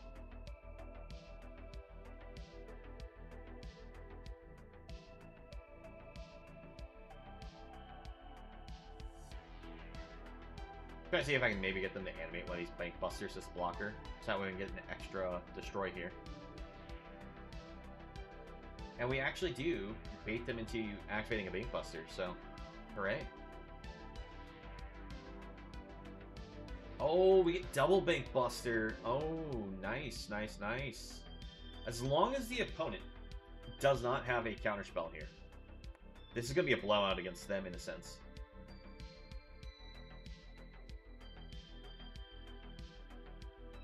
Alright, so they don't block the Pilgrim, which means the Death Touch creature gets the ability to drain the opponent for all these cards dying.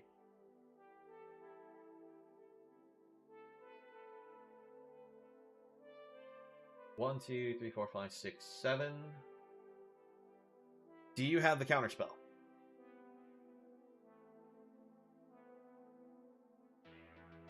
If not, they do have the counterspell. Of course they have the counterspell. Oh my gosh. That is such a shame.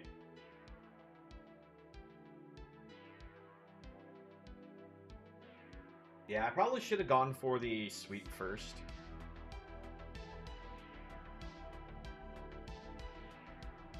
Because then I could have just kept the Ghoul Caller, but kept sending in the token to drain the opponent.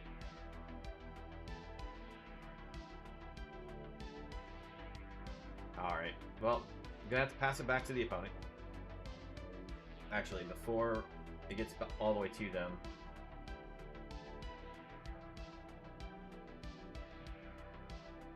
Okay, never mind. It lit it. I couldn't stop the pass. I was going to try to cut down the token. 1, to deny them the Celestis trigger. 2, to make sure that we don't get hit by a Bank Buster.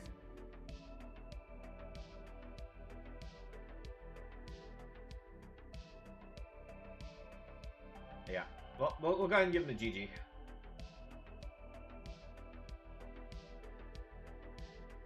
Because even if I managed to kill off the 1-1 there. Let's see. They could have brewed here still and had lethal. Because if I go for the Infernal... Well, I'll wait for the attacks, go for the Infernal Grass. They may have had another to negate. I'm not sure, but they had the answers. It was a very close match, though. Very close.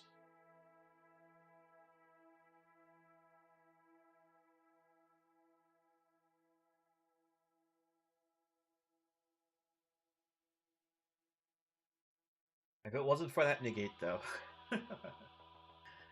Oh. Alright. On the open, I think we have a pretty decent key. We'll try it.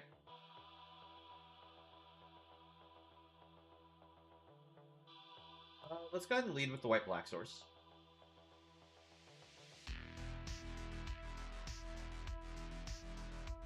Another Bank Buster.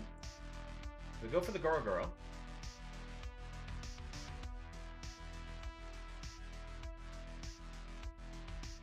Alright, Anointed Peacekeeper, we're just probably going to hit that with Infernal Grasp unless they name Infernal Grasp. If they do name that, we go for the Vampire.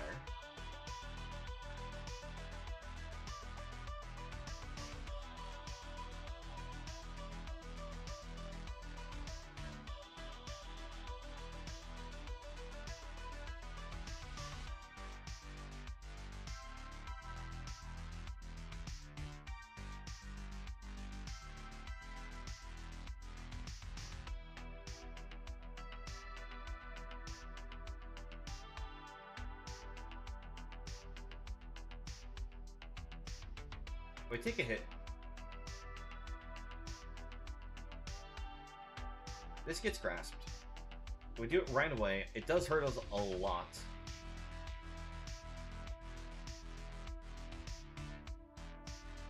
Although, Yeah, because I can't use Plaza Heroes to play because we haven't got the black permanent to the source. We haven't gotten the black legendary to the board yet.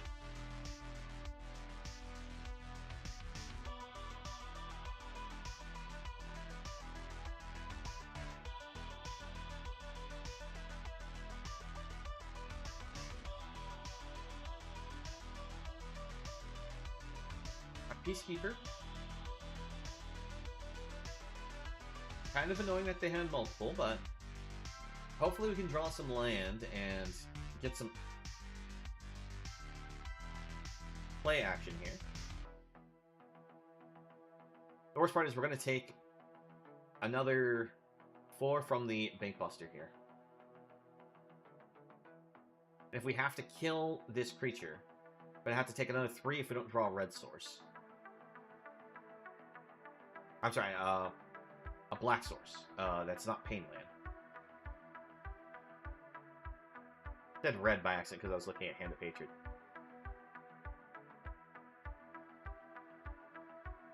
Yep. We take a hit.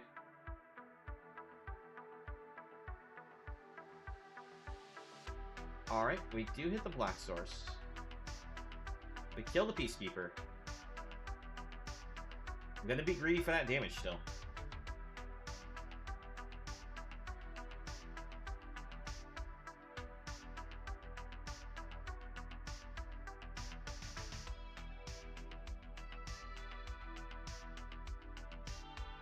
Let's see, if it gets to our turn, we can go for Cathar, give it haste with Gorogoro,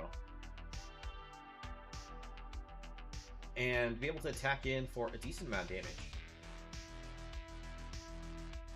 Let's attempt to put it on the board. Opponent has a counterspell. Oh no, they don't! Oh, that's so lucky. I have a bounce spell though. Okay. Destroy evil. Oh. That's just rude.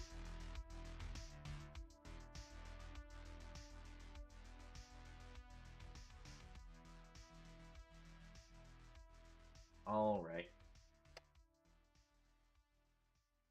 The worst part is that means that the opponent literally... that removal spell only interacts with Cathar.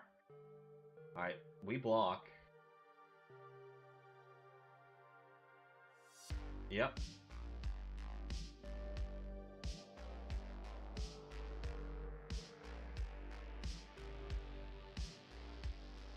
Hand of Hatred.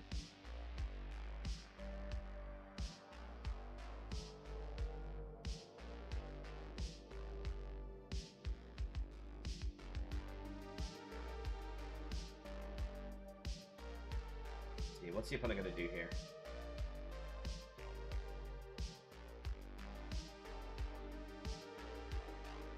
They're gonna make an announcement.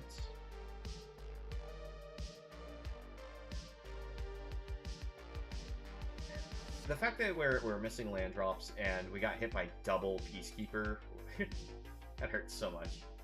Alright.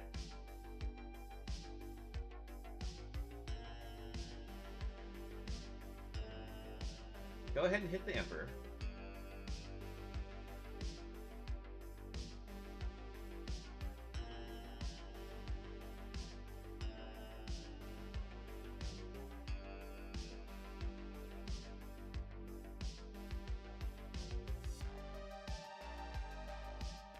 We'll attempt to meet hook.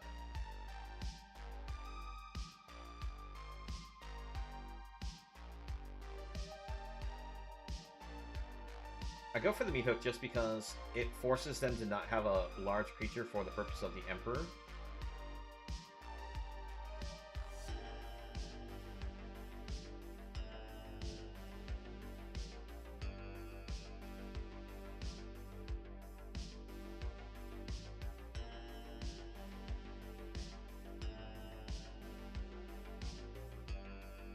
If we can get a land, we can play double vampire, but no, we're just gonna give him the GGs. We're dead.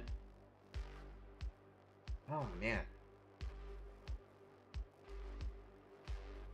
I think I just need to run a Bank Buster just because everyone's got this draw value plan going for them. And The problem is we don't have any creatures that prove Bank Buster easily by themselves. So, I don't know. I'm trying to think, like, what can we do to maybe make this better? I don't feel like we have a bad set of cards that we're playing with here. The weird thing is how often I'm drawing Goro Goro as a one-of. I was, like, put him in there as a possible, like, we play it late and get the ability to haste in kind of, combo. Alright. Unfortunately, this is all really late cards, but we'll go ahead and give it a try. And I'm not playing against Mono Black again. I've had enough of playing against Mono Black. Let's play against something else.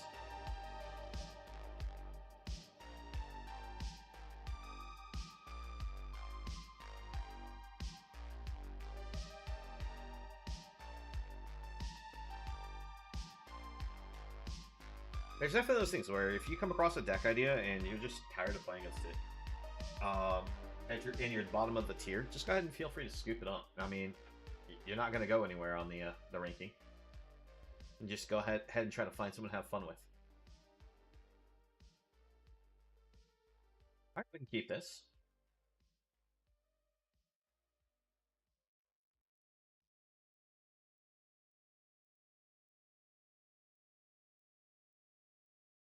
We're just going to hit that with a cut down. Go for a Plaza.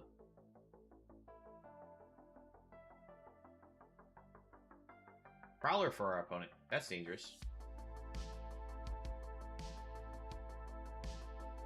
Well, let's get our Vampire to the board.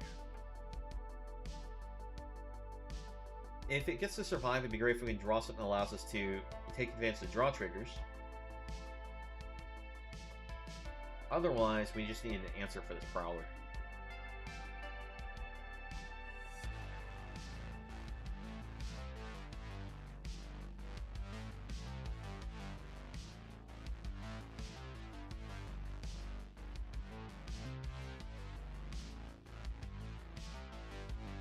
Okay. Agility for our opponent. So we're just playing against big green here.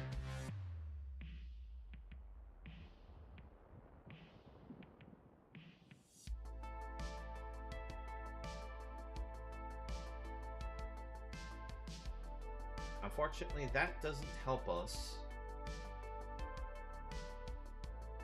No point in bringing Rata to the board because I'm planning on just going Meat Hook X3 probably next turn.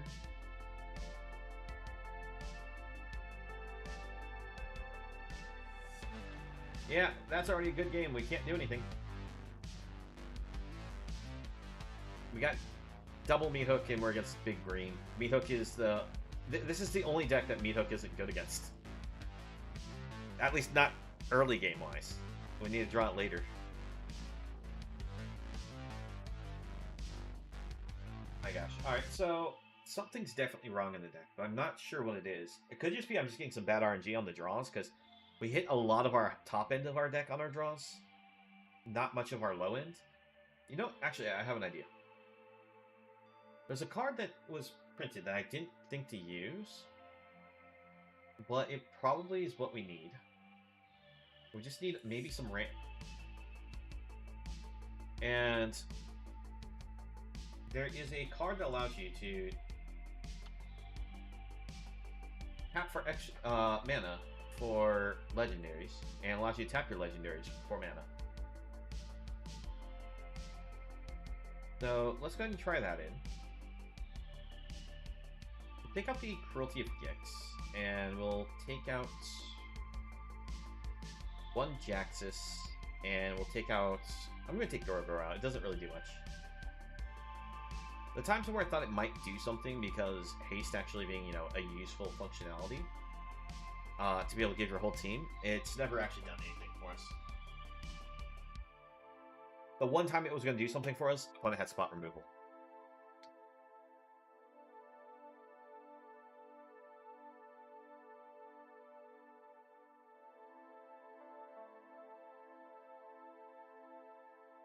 Okay, this seems interesting. We'll try it out.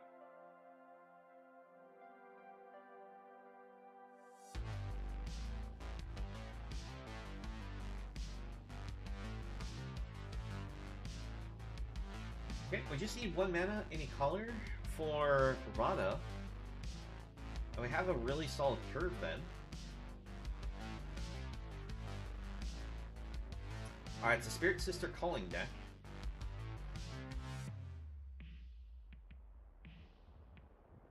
So this is a Reanimator deck that uses Spirit Sister's Calling. And they typically run 5 colors.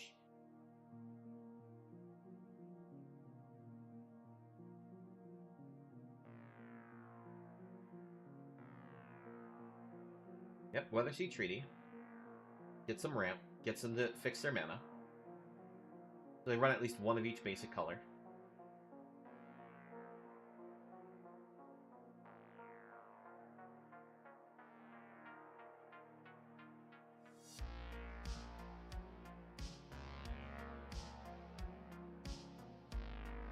Let's go for Rata.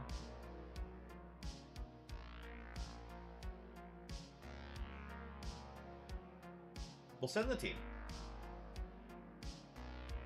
I'm willing to trade the Pilgrim against the 2/2 because when it dies, Rata will trigger.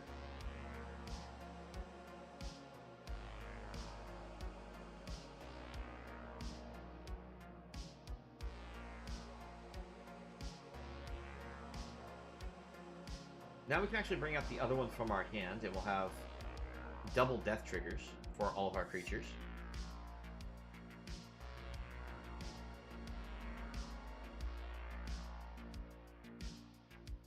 If the opponent does something like a burn down the house, we'll be able to keep Adeline. It'll only be a 2/2, but we'll still be able to attack for 3. Alright, Soul Windgrace, not worried about. Can use the Grasp to deal with that.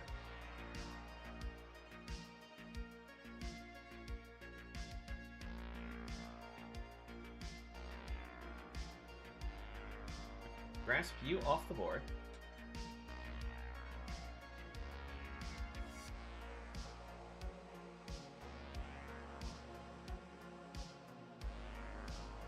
Alright, so you're going to discard a land to gain some life.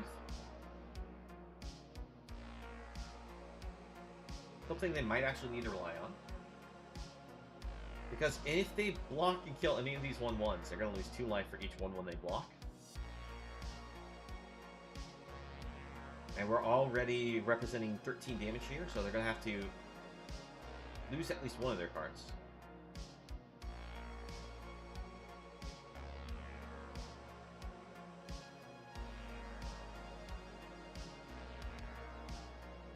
We can take the 6. That's not a problem.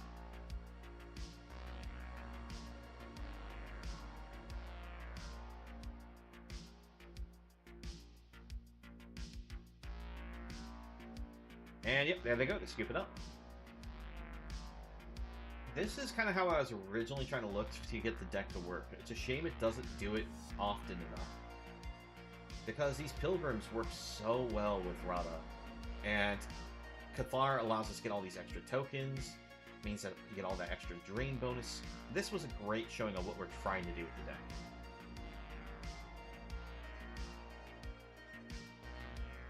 Now, granted, we didn't get the Jaxus to try to show off Jaxus in it, but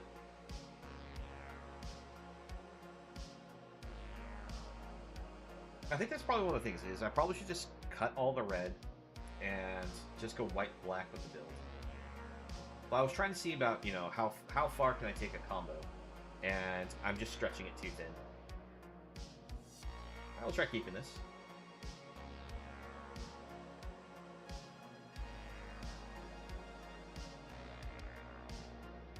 We'll lead off with the Pilgrim.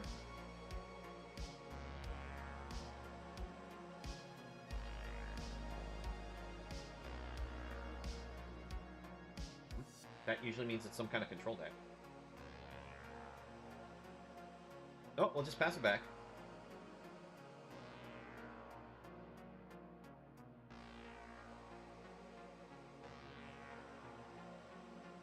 Okay, looks like next turn we go for a Meat Hook.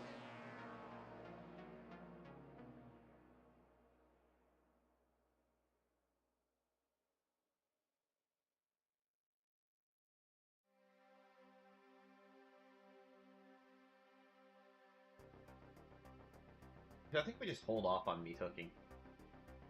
We'll go for the Archangel. Because this way now, if we do meat hook, we'll get the Pilgrim back to our hand.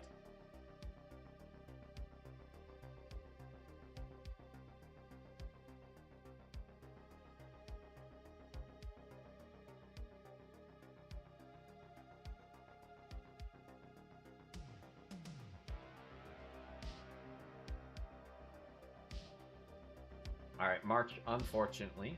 But they do give up a card to do it. They give up a Sanctuary Warden. If they give that up, that means they probably have another in hand.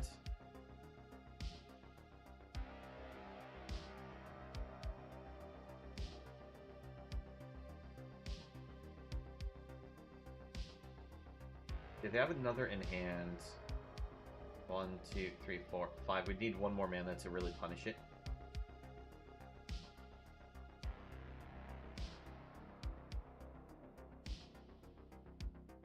I'm trying to think, like, what is our play here? It's not a very good board state for us.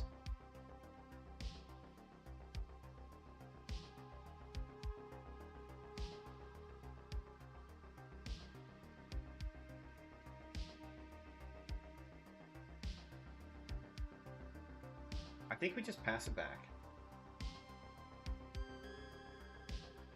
Now, let's actually put Cathar to the board. This way the opponent can't just bully us on the ground with the tokens. And we're actually fine with trading Pilgrim off against the Bank Buster. Alright, another announcement.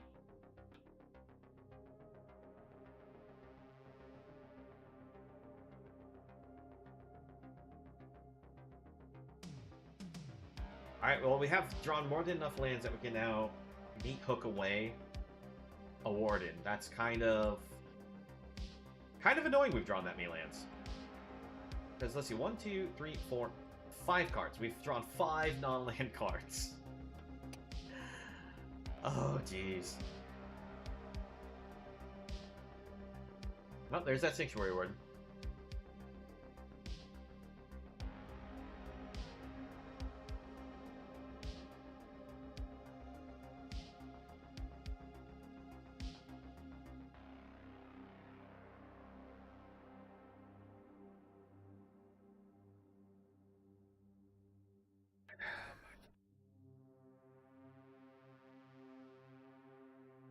That's just absolutely frustrating. The worst part is, I know that their opponent is running Invoke in their deck, the white one that recurs, so me putting Warden in their graveyard doesn't guarantee it gone for us.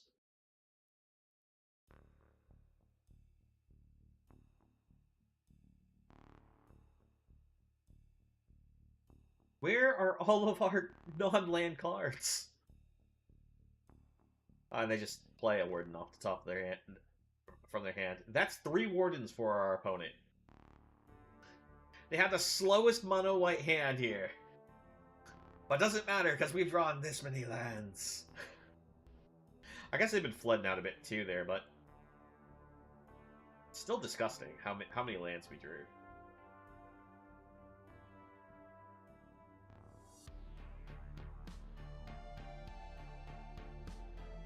Alright.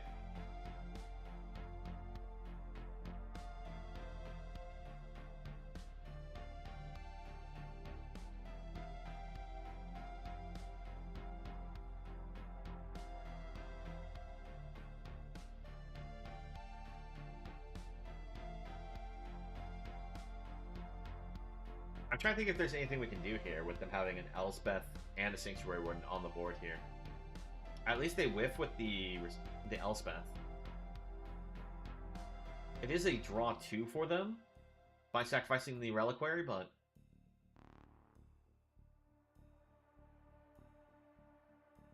Alright, we finally hit something we put to the board.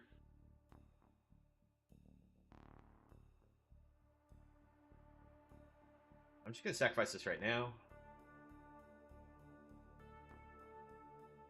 Alright, Jadar, still actually useful.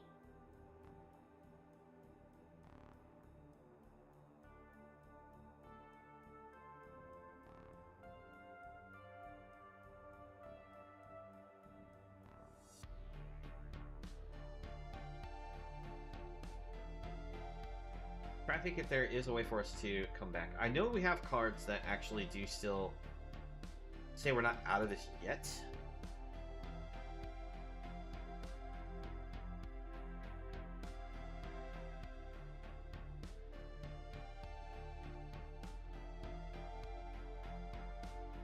Problem is right now, if like we draw a cut down, it's absolutely useless because they have double festivity here.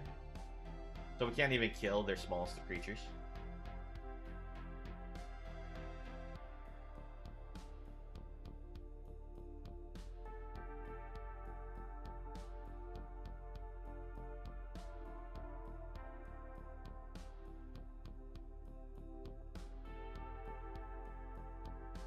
Let's see, if we get...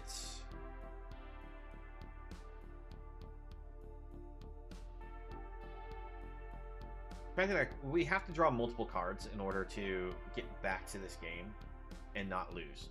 The question is, can we get the right cards in the right order? Because while hitting another meat hook is nice and all for being able to just sweep up the opponent's board, it doesn't get us back into this game, really. Just due to their card value that they have in their hand still. Bankbuster's drawing wildly for them.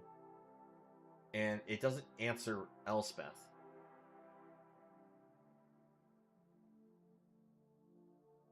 Imagine they just go... Yeah, I was going to say Vigilance here, so that way they have the Perpetual Blocker.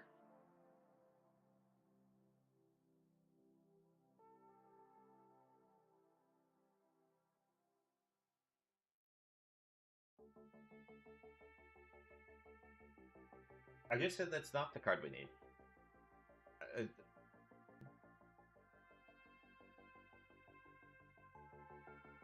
Let's see, can we do this again for 7?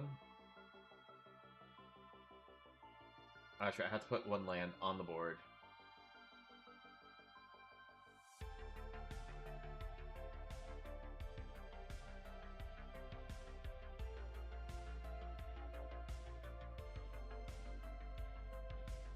Alright, and we're just going to go ahead and scoop it up. Because they put the +1/+1 counter on the Sanctuary Warden, saving it. And while we do get ourselves some life, we don't get any advancement on this board. I was basically forced to lose there because we drew 10 lands before we could draw. Oh my gosh. We drew 10 lands before we drew like another playable card with it out of our like starting 7.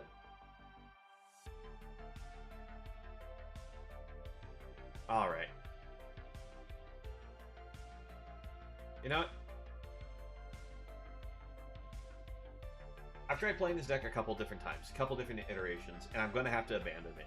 Why? Because I can never draw the cards in the right order to make use of this. So, if I'm going to be trying to play Rata, I'm going to have to do something completely different than what I'm doing. The ideas, I think, they're cool in concept, but they just aren't working. And I just have the worst luck when it comes to whenever I play this deck, drawing the lands.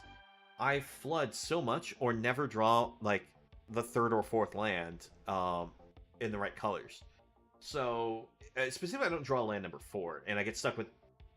I somehow get clogged with these 4 drops. Like, but we have so many 3 or lesses, so it's so awkward with this deck. I don't know why it is the way it is. So, yeah, for now, this is just, I guess, an abandoned deck idea.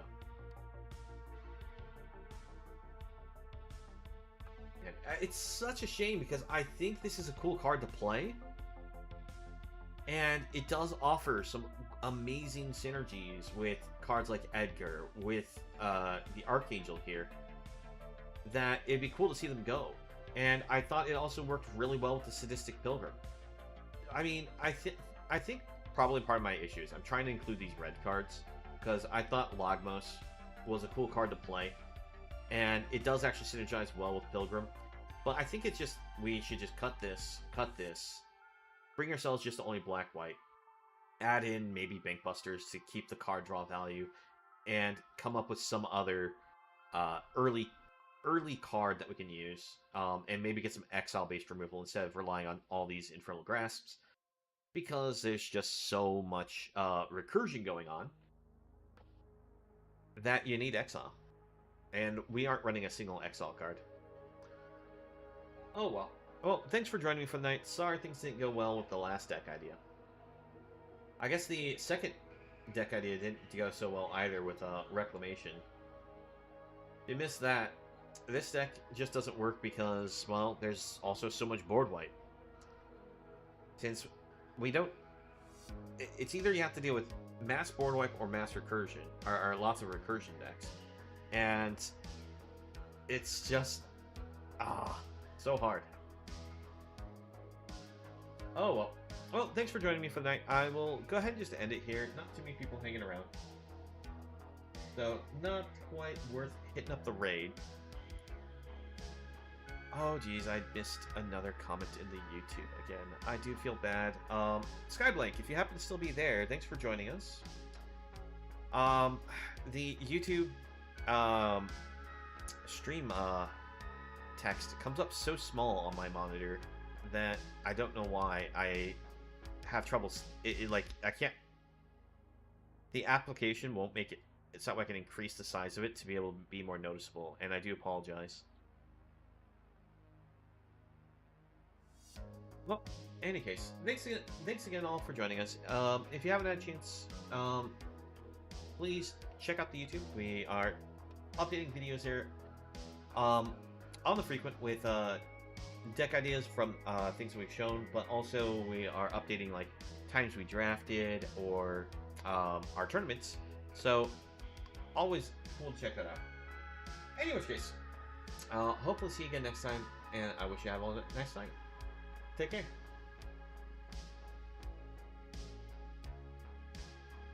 There's some way to make this thing